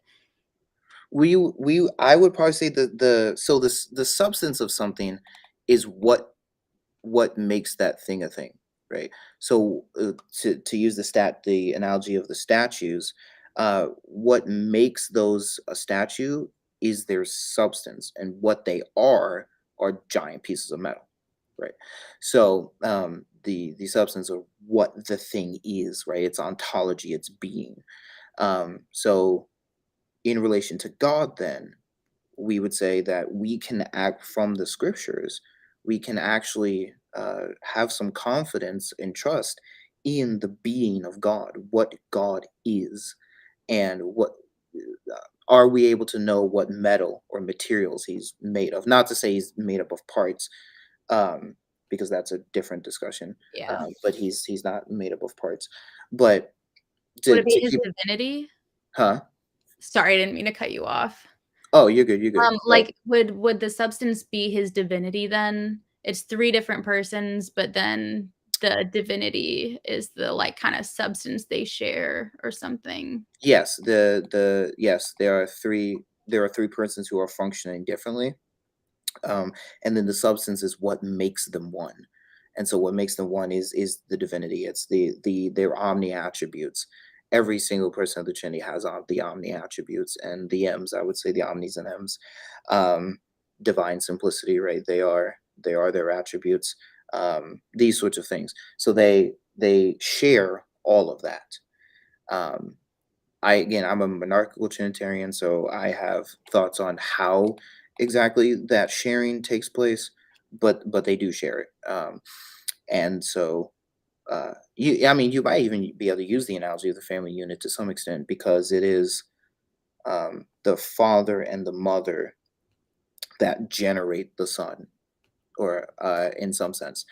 And so uh, with my understanding that's a similar to understanding of the Trinity that I have, is that from it is the Father who has that substance primarily, and then for eternity, I would say, is generating the Son and the Spirit who are sharing in his substance.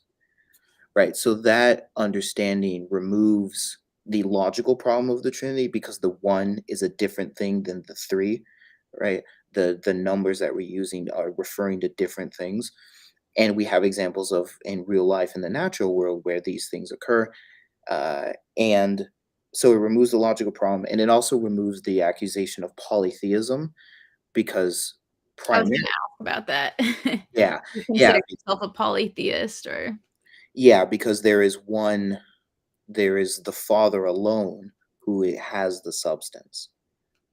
So this is why. So this is how I would explain the importance and even primacy of the Father in relationship to the Son and even the Holy Spirit in the Bible. How the Father sends the Son, right? How in the order of things in 1 Corinthians 11, you might see the wife, husband, son, and father, right? Those sorts of things. It's because where we find this actually, I would say explicitly in Scripture, where it says the Son is the exact imprint of the nature of the Father.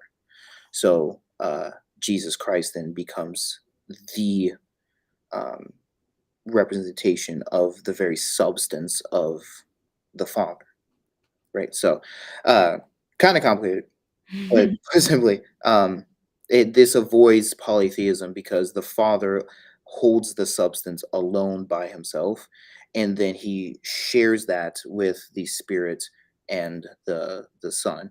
So there really is a oneness here, uh, and so I do think that it removes the issue of polytheism as well. Nice. I'll think about that. That's cool. Yeah, that's an interesting way to describe that. Yeah.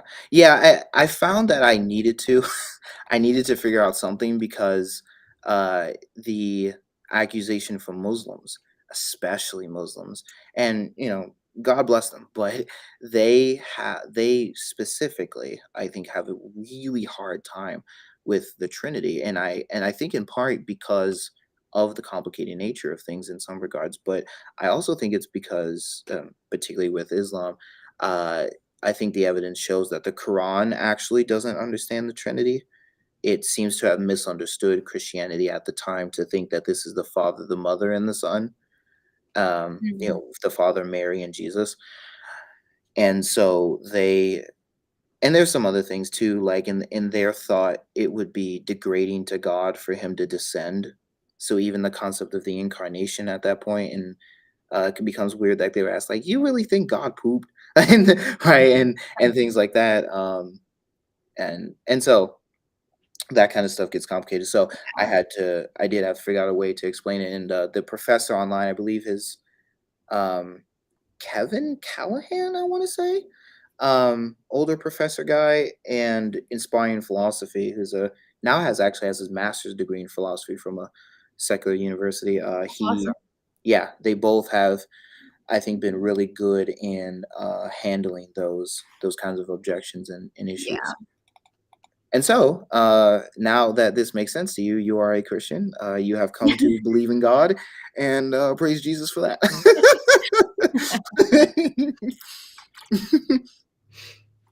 But yeah, so I think that my position requires, um, especially from having the starting point, that faith and reason are not different. Um, I'm very influenced, like I said, by Justin Martyr, influenced by concepts like Jesus Christ is the embodiment of the wisdom and the knowledge of God. So the incarnation then is the embodiment of divine wisdom and knowledge. Now that's wild, but truly believing that, I think, does something really important, which is that it makes you want to seek knowledge and wisdom.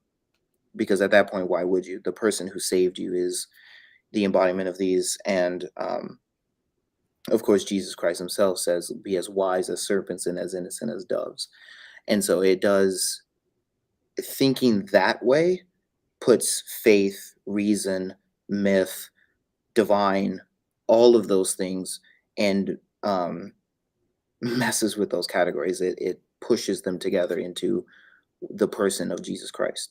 And so, thinking about that and coming to that conclusion has really, I would hope, inspire other Christians to not have this distinction, um, but would also encourage Christians to seek after knowledge and reason, and hopefully by that, we would become, um, not like emotionless robots. Because I also don't think that emotion and reason are inherently contradictory either.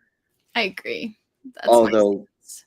right, although how those interplay can get really complicated, Mhm. um, and I don't think that one is ever entirely without the other, but I do think that, um, there can be more or less emphasis on one. Like, if it's a like, it's kind of the circle charts where, like, there's a circle there and there's, like, a overlapping part. That's kinda how I would see Yeah. faith and or not faith and reason, um, emotion and logic. So it's like Like, a Venn diagram that kinda overlaps. yeah, yeah, like, you can just operate on your desires and emotions, and I would say from a Christian standpoint, be a slave to those. Um, but then those people are seen as very, um, uh, uh, um, irrational. Those people are typically like they act on their first instincts. They don't think, and that's usually a critique of them, right? As it almost as if it's like not normal to immediately do the first thing that comes to you, right? So, which would probably be smart if we step back, right, and thought about things. Um, so I think the human should figure out how to navigate both and not deny either one of them, because denying logic obviously would make you an irrational person, and then denying emotion, I think, would cause psychological damage. I mean, that's disassociation, Yeah. right, and those other things. So, um, it seems that we need both. And from a theological perspective, I would say God gave us both. And so, Yeah. I see emotion as just part of the human experience. We all have it, like, built in biologically, because I view emotion just as a physiological body response to some sort of stimuli. So then we need to acknowledge we're going to have it, so we might as well use the logic to navigate that. yeah, yeah, definitely. So before we move on, or if we want to close, that can be up to you. But would you say that conceptualizing the Trinity in this way at least helps and does do what you as the ichthyists would want and gets us off the ground and actually gets us somewhere? I think it helps. I'm gonna need to, like, think about it and process it over. I'm such an internal processor and, like, need to, like, journal and stuff, so I'll be thinking about it for sure. I think it's a cool way to, like, pitch it, and I like your idea of faith and, instead of the, like, lack of evidence, it, like, goes hand in hand with like, I think that's a Mhm. valid definition for sure. Yep, yep. If there is there any questions that you have for me? I know that you asked some questions in our private chat, and you can ask those here, uh, and I can actually clip those parts and turn them into vids online. That would be cool. If you have any other questions, feel totally free to ask. I was super curious, and you don't have to answer this, but so my previous view of, like, salvation was so you'd have this much evidence, and then you'd bridge the gap with this much faith. So then as I began deconstructing in that faith, or the evidence became seemingly less and less, in my head, I was using more and more faith to bridge the gap, which this isn't your definition of faith. But so from my perspective, viewing faith like that, I saw it as I got to a place where I was like, I have so little evidence and I don't know what to believe. And I so much that I just stopped believing and against my will. I wanted to believe. I would still believe in a Yeah. omnibenevolent like deity if I could. And I would still engage in the Christian community if I could and my friends and family. So I saw that as like, in some senses, I almost had more faith than even somebody who, like my friends and family, who say they have a lot of evidence. I didn't have that much evidence, but I had a lot of faith. But I didn't believe at the same time, if that makes sense, because I didn't believe because I didn't have enough evidence. Right. And I was going all base, it was all faith, all trust.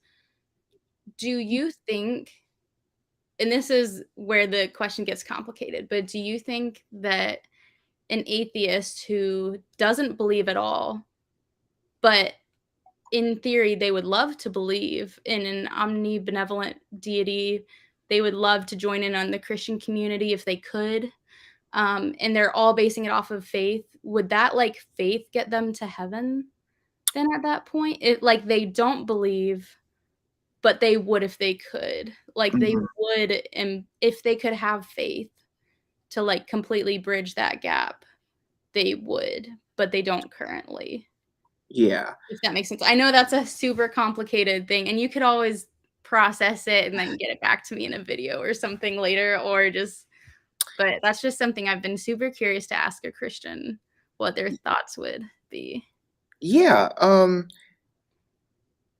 If so, there are two issues uh, to the question itself that we would have to address. One, I mean, you already know I don't see faith and reason as distinct, Yeah, or faith and evidence as distinct things. yeah, Um, but the second thing is that in the biblical text, the trusting and believing, I think, are synonymous, right? So there are kind of terms and idioms that become synonymous. In Paul will say in Romans 10, right? If you confess with your mouth Jesus Lord and believe in your heart that God raised him from the dead, you will be saved, right? And so the there, I think the belief is acting as trust. Okay, I believe this happened, and I'm going to trust him. And fair enough, there are instances, of course, where, and I would say the instances in Scripture are the opposite to the question that you gave. So even the demons believe, right? yeah, But why aren't they saved if they believe? Well, it's because they don't. It's because they haven't repented, right?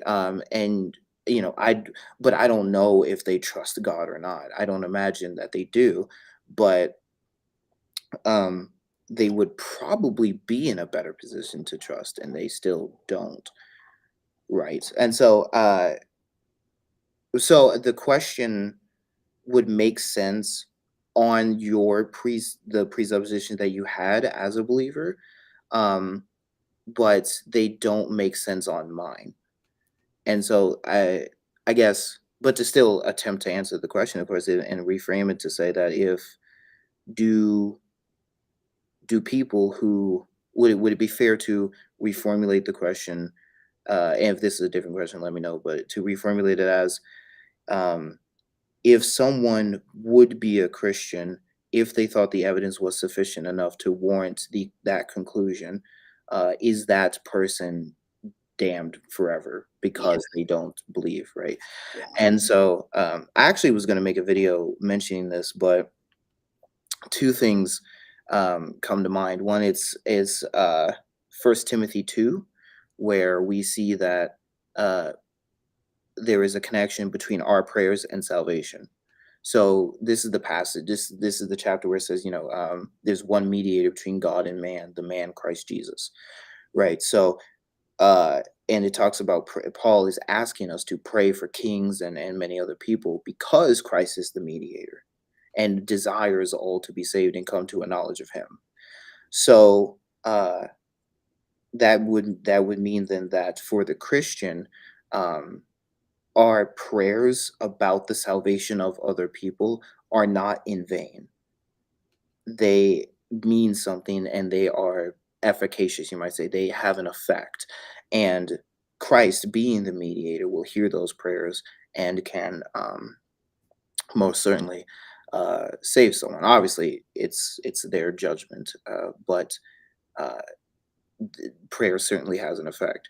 So that gave me a little more hope, right? That like, okay, praying for someone and to be saved can actually matter in those regards. I don't stretch that out to the afterlife. So then the question becomes, well, but we're still left with the same question, even though we see God's desire to save all. It is through our prayers in this life, and I don't do this because I don't see it in Scripture. I don't pray for the dead, right? Christians have in the past, so it's not like entirely out of the realm of possibility. I just don't see it in text, and as a stinky Protestant, I'm gonna stick to the test on that. But Philippians 2 was really helpful in this regard. So I don't think that this is teaching salvation, and I'll explain why. But what we see in Philippians chapter 2 is, you might have heard this verse quoted, but Paul is trying to give the Philippians the ultimate example of humility, right? And say, what who has demonstrated this I would say objective virtue? Well, it's Jesus Christ, who, existing in the form of God, did not consider equality with Him something to be used to His own advantage. And so it continues on saying He humbled Himself, even taking on the form of a slave, and being obedient and stuff. So, but this hymn, some scholars have argued it, this hymn, early hymn to Christ, concludes by saying, every knee shall bow and every tongue shall confess that Jesus Christ is Lord, to the glory of God the Father. Um, so, with that being said, no one, um, this passage is riffing off of a passage in the Old Testament that says a similar thing. It's in Isaiah. And so, because this is the case, and even just a pretty basic understanding of the Judgment Day, absolutely no one is going to be rejecting God on the basis of not being convinced, because everyone will be convinced. They're going to see Him. It's inevitable, I would say. Like this is something that's not going to change. So, um, I don't think that this is salvation here, though, um, because again, even the demons believe and tremble. We see demons in the gospel saying that Jesus is Lord. So if you would be Christian, have had the evidence convinced you, and then you see the evidence staring you in the face, uh, then uh, repent of your sins and believe. Right? When you take that vow, don't do it as a means, um, as a hurtful thing. Do it as a means of, wow, you're real. I've messed up. Please forgive me. Right?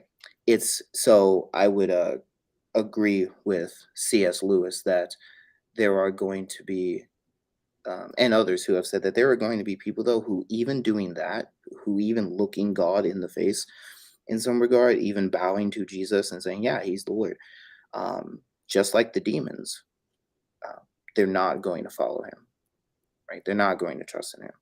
So I would say that this is just is the case. There are creatures in the earth, whether divine, whether supernatural or natural, who just um, aren't going to bow the knee in repentance, but are going to do it for a different reason. And so, um, if you're the person who would look God in the face and say, "Wow, I messed up. I'm so sorry. Please forgive me. Show me mercy." That sort of thing. Then I'm not concerned. If you're, and this is how I define an anti-theist, someone who, like other atheists have said, would look God in the face and tell him, "You are evil," then that's who hell is for. Do So you hell, think Oh, so go ahead. yeah, so I would agree with C.S. Lewis where, to riff off of what he said that there are people who, in the end, God is going to, or they are going to say to God, "Thy will be done." There are people, however, whom God is going to say to you, "Thy will be done." So respecting free will and those other things, and the denial of wanting to follow God or not following God, that sort of thing. Everyone who is in hell chooses it. Not because of a lack of knowledge, not because um, not because of insufficient evidence. Um, it's because in the afterlife, when they had proof, they still said no. And I would say that that is who hell is for. Yeah. Do you think then that there are people who choose hell actively because they want or prefer evil and they just don't like goodness? Um, no, I don't have a reason to think that. I think um, so. I d- I don't think it's fair to say, "Oh, you only want to be an atheist because you want to sin," right? Um, because if that were true for everyone, it would literally only take one example to show that that's false, and we have plenty of examples of that. There are atheists who like didn't lose their virginity until they were like 30, right? Like, you're not just you're not just in this because you want to sin, right?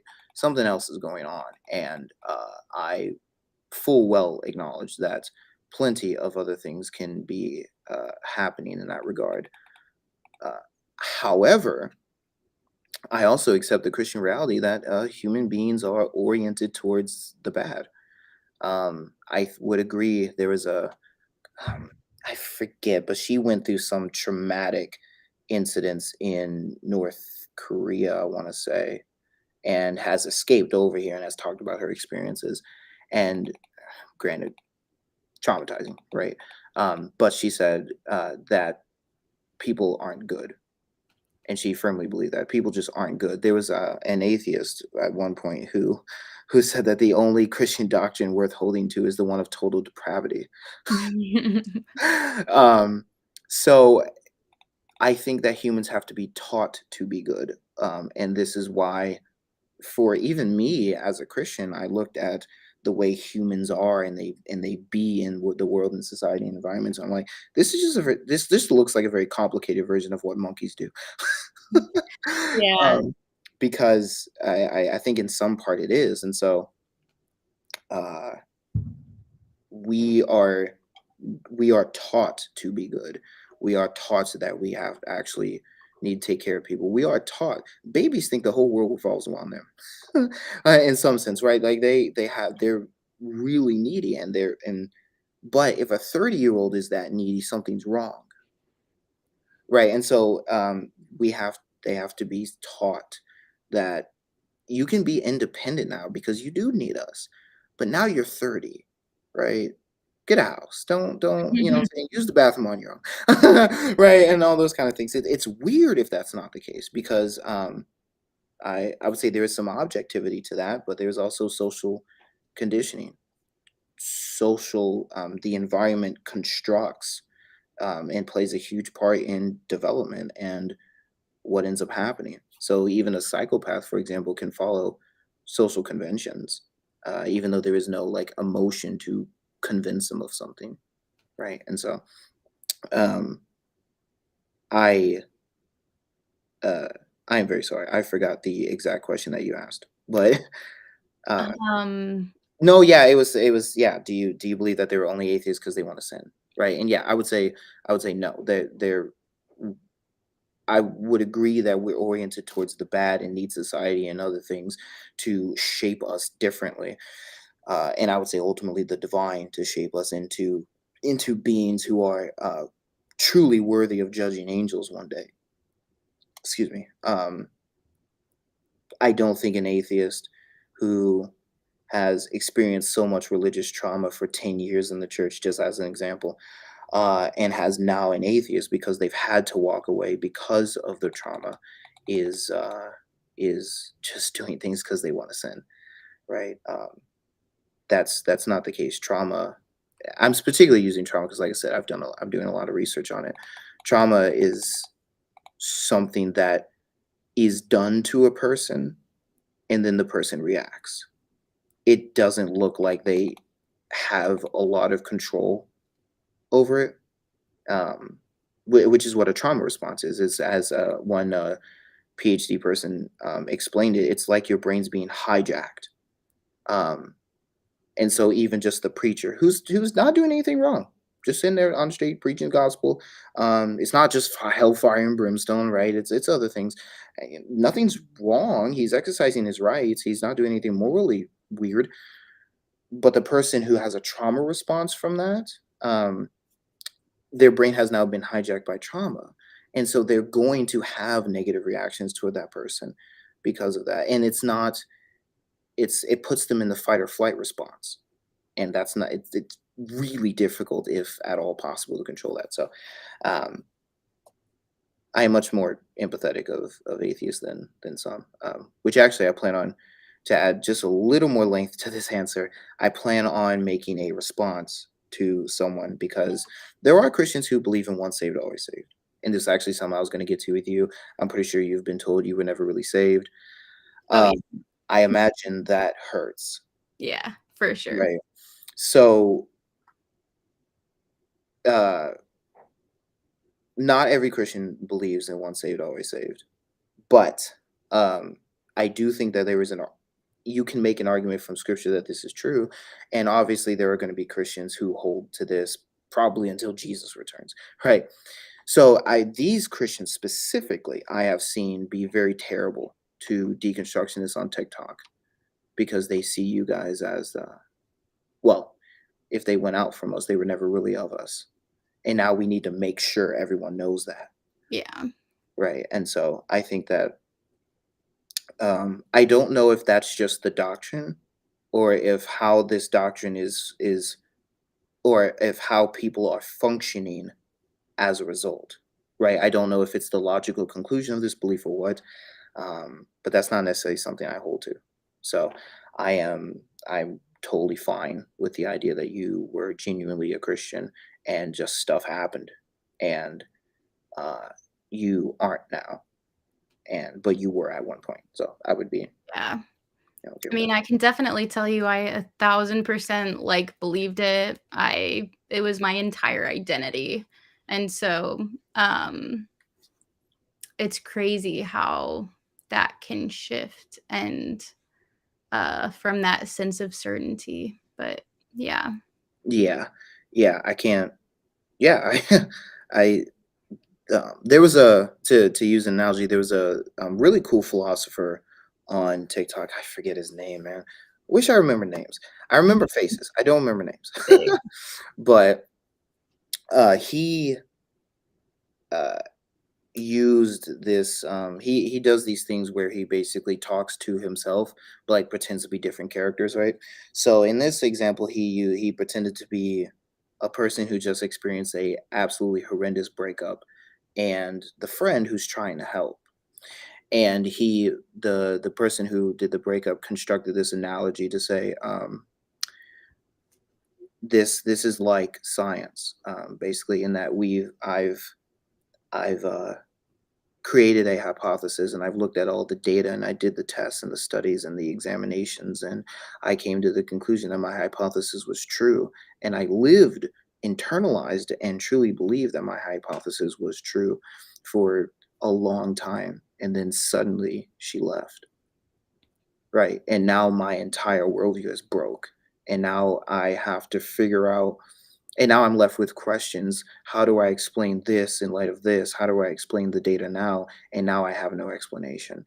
And now I have to figure out a new hypothesis and put new pieces of data together. But what's to say that's not going to break too? Right. And so the I'm citing that in order to say that to me that's what deconstruction is. Absolutely. I agree. And that's painful. Yeah. I get that full well. So, it's not something that I've necessarily experienced, but I get it, and, um, I've kinda set my I'm granted, though, I'm someone who has set myself, because I realize I'm young, I'm 20, you know what I mean? I'm in college, so now is, like, the perfect time to get everything wrong and to fix things, To get and through, yeah. so I've kind of opened myself up to, um, potentially being wrong about numerous different things and trying to be humble and that sort of thing, but I would imagine someone who is much more dogmatic about belief, breaking that down is going to be really difficult, especially if you're stubborn naturally, right? So I totally understand, and I Yeah. empathize with people who have gone through those things and It's so have much worse had to go through those things yeah. because the trauma that they went through, um, wouldn't let them do anything otherwise, right? Yeah, it's super humbling because then you have to figure out, like, your whole sense of reality all over again from scratch, and, like we talked about, morality, like, how do I navigate something that's so important as interacting with, like, my loved ones and the community around me? So you have to just piece everything together from scratch, and that's, like, very, very daunting. Yeah. Yep. Absolutely. And so, so no, I don't believe atheists just want to sin. um, And Yeah, I I still find it important for myself, even though I'm, like, post deconstruction, I consider myself always in a state of, like, figuring out the world around me, figuring out better ways to navigate and, like, seek truth, and so I'm a firm believer in, like, always be seeking truth, stay humble, and, 'cause it only takes one earth-shattering time to, like, completely have to reconstruct your worldview to go, "Oh, you know what? I don't think I know everything." Like, right. I got it really wrong once, I probably have it wrong now. Like Yeah. Yeah, yeah, I mean, yeah, it takes one piece of data to potentially break an entire hypothesis, and, I mean, as the Joker said, right, it might just take one bad day to go from what he was before to what he is now, right? So, yeah, that's that's definitely a humbling thing to think and to believe. So I get that. Do you have any other questions for me? Anything that you would like to ask? Like I said, in relation to either the DMs you sent me or otherwise. yeah, I can't think of anything off the top of my head right now. Okay. We pretty much went through everything. Well, I mean, we kind of reached the 2.5 hour mark. I wanted to talk about. I want have that conversation about uh God being evil or not, or if God gives evil a pass and those sorts of things. But it's kind of up to you. We're at like the 2 hour and 40 minute mark, so it'll be up to you if you want to try to navigate those conversations as well, or if you want to do that at a different time or what have you. Yeah, I'm, like, wrapping up on time, I don't have too much more time, but I would love to, like, come back and, like, discuss anything, just let me know. Okay, cool. Yeah, I would absolutely love to do that. And we could DM and things like that to schedule something there. Um, I'm not sure I will have any questions in the chat. So, is there anything you would like to end on before we close out? I'm just super thankful that you brought me on, and I still, again, like, wanna reiterate because I think it's a really big deal too. I don't get many Christians reaching out to me or extending a hand and going, "Let me just hear about you," and just, like, trying to talk, and, I feel like I learned a lot about your beliefs, so that's really cool to me. Um, Same. I really value that, and, thanks for being, like, a really good host, very charismatic, and very open to, just the questions and explaining your thought process. Yeah, thank you so much, and I would extend the same notions to you. Um, I went through a lot in June, and I went through like a lot as I've made this content. But one thing has been interesting in that no one has taught me how to navigate online. Like, Mm, literally, like, I've had a phone well, I should say, I've had social media in my hand since 6th grade, and no yeah, one taught me what to do with it. So I've made a lot of dumb decisions. yeah, Um, I feel that. yeah.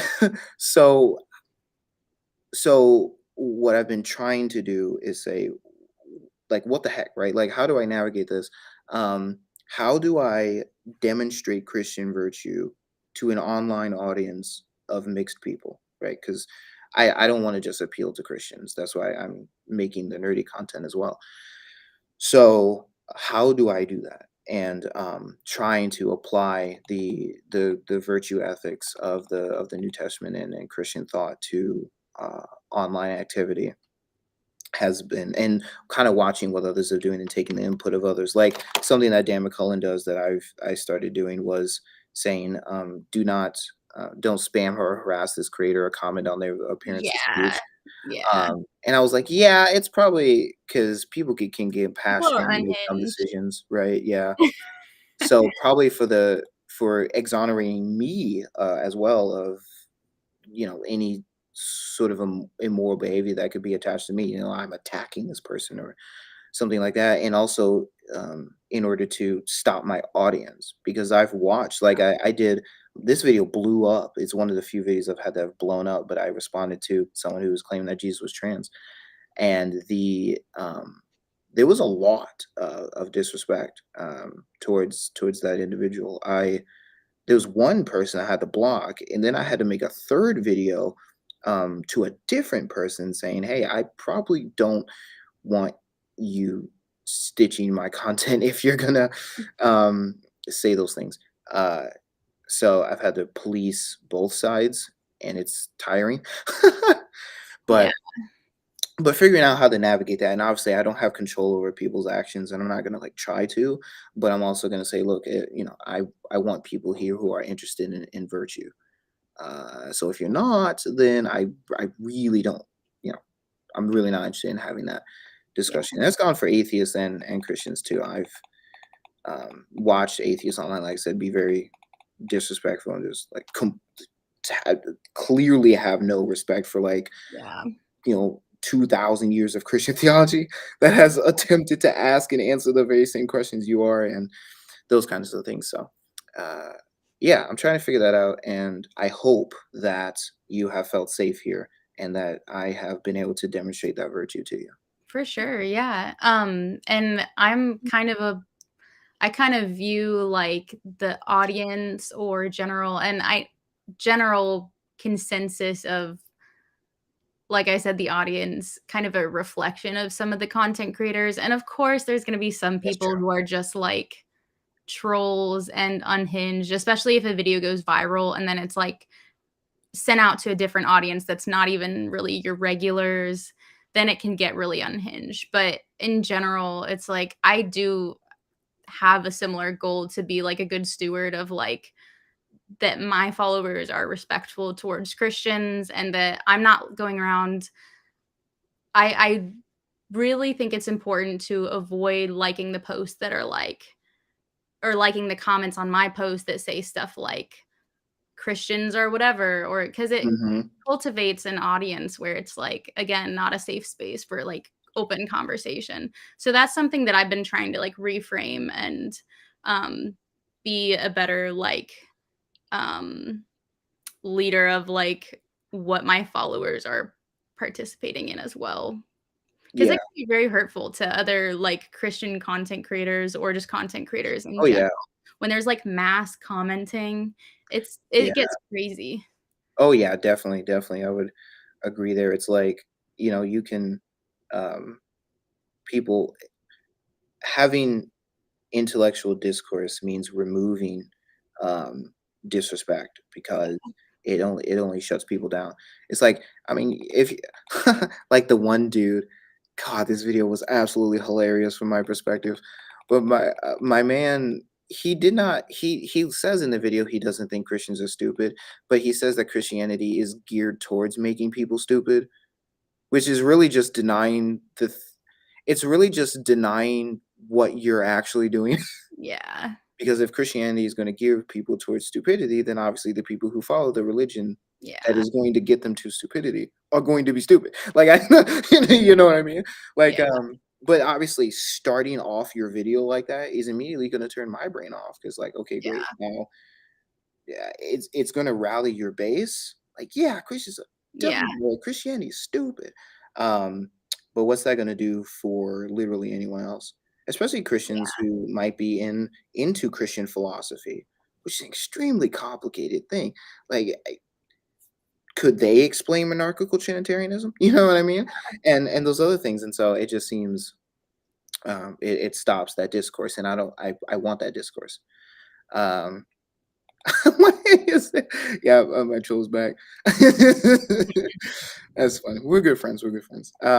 But yeah, thank you so much for coming on. Like I said, I hope you felt safe and welcomed, and I hope that others who I have on that I will either agree or disagree with will, feel like virtue is being extended towards them, and this is a safe place to have discourse, and to express whatever opinion that you have. So. For sure. Thanks for having me on, and hopefully we'll talk again on some other topics. Yep, I would absolutely love to do that. So thank you so much. Thank you to the audience.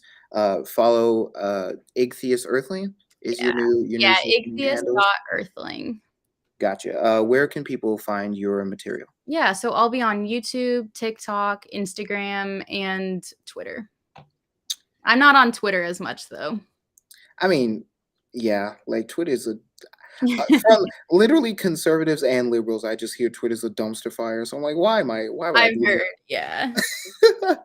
Yeah. But yeah, so follow her on her socials. Um, Obviously, be kind and respectful. Don't troll in her comments. Um, and follow if you're someone who has listened to her content. I hope you would follow me as well. I'm Izzy the Nerdy Christian, and I am interested in having virtuous dialogue with people that I agree and disagree with. I'm also interested in being really nerdy. So if you don't even care much about religion, but you like anime or gaming, or rap battles, even, follow me. I do gaming reactions. I've done reactions to other kinds of nerdy content as well, and done other things. So you can follow me for those reasons on Rumble, please, is he nerdy Christian, but also Facebook at Isaiah Jones, Instagram at the period nerdy Christian, and TikTok and YouTube as is he nerdy Christian. I realize I need to unify the names of these social media handles, and I'm working on it. That's one of the changes I plan to make next month. So, but yeah, follow me on those. Follow her on her stuff too, and let's continue to have these really important discussions.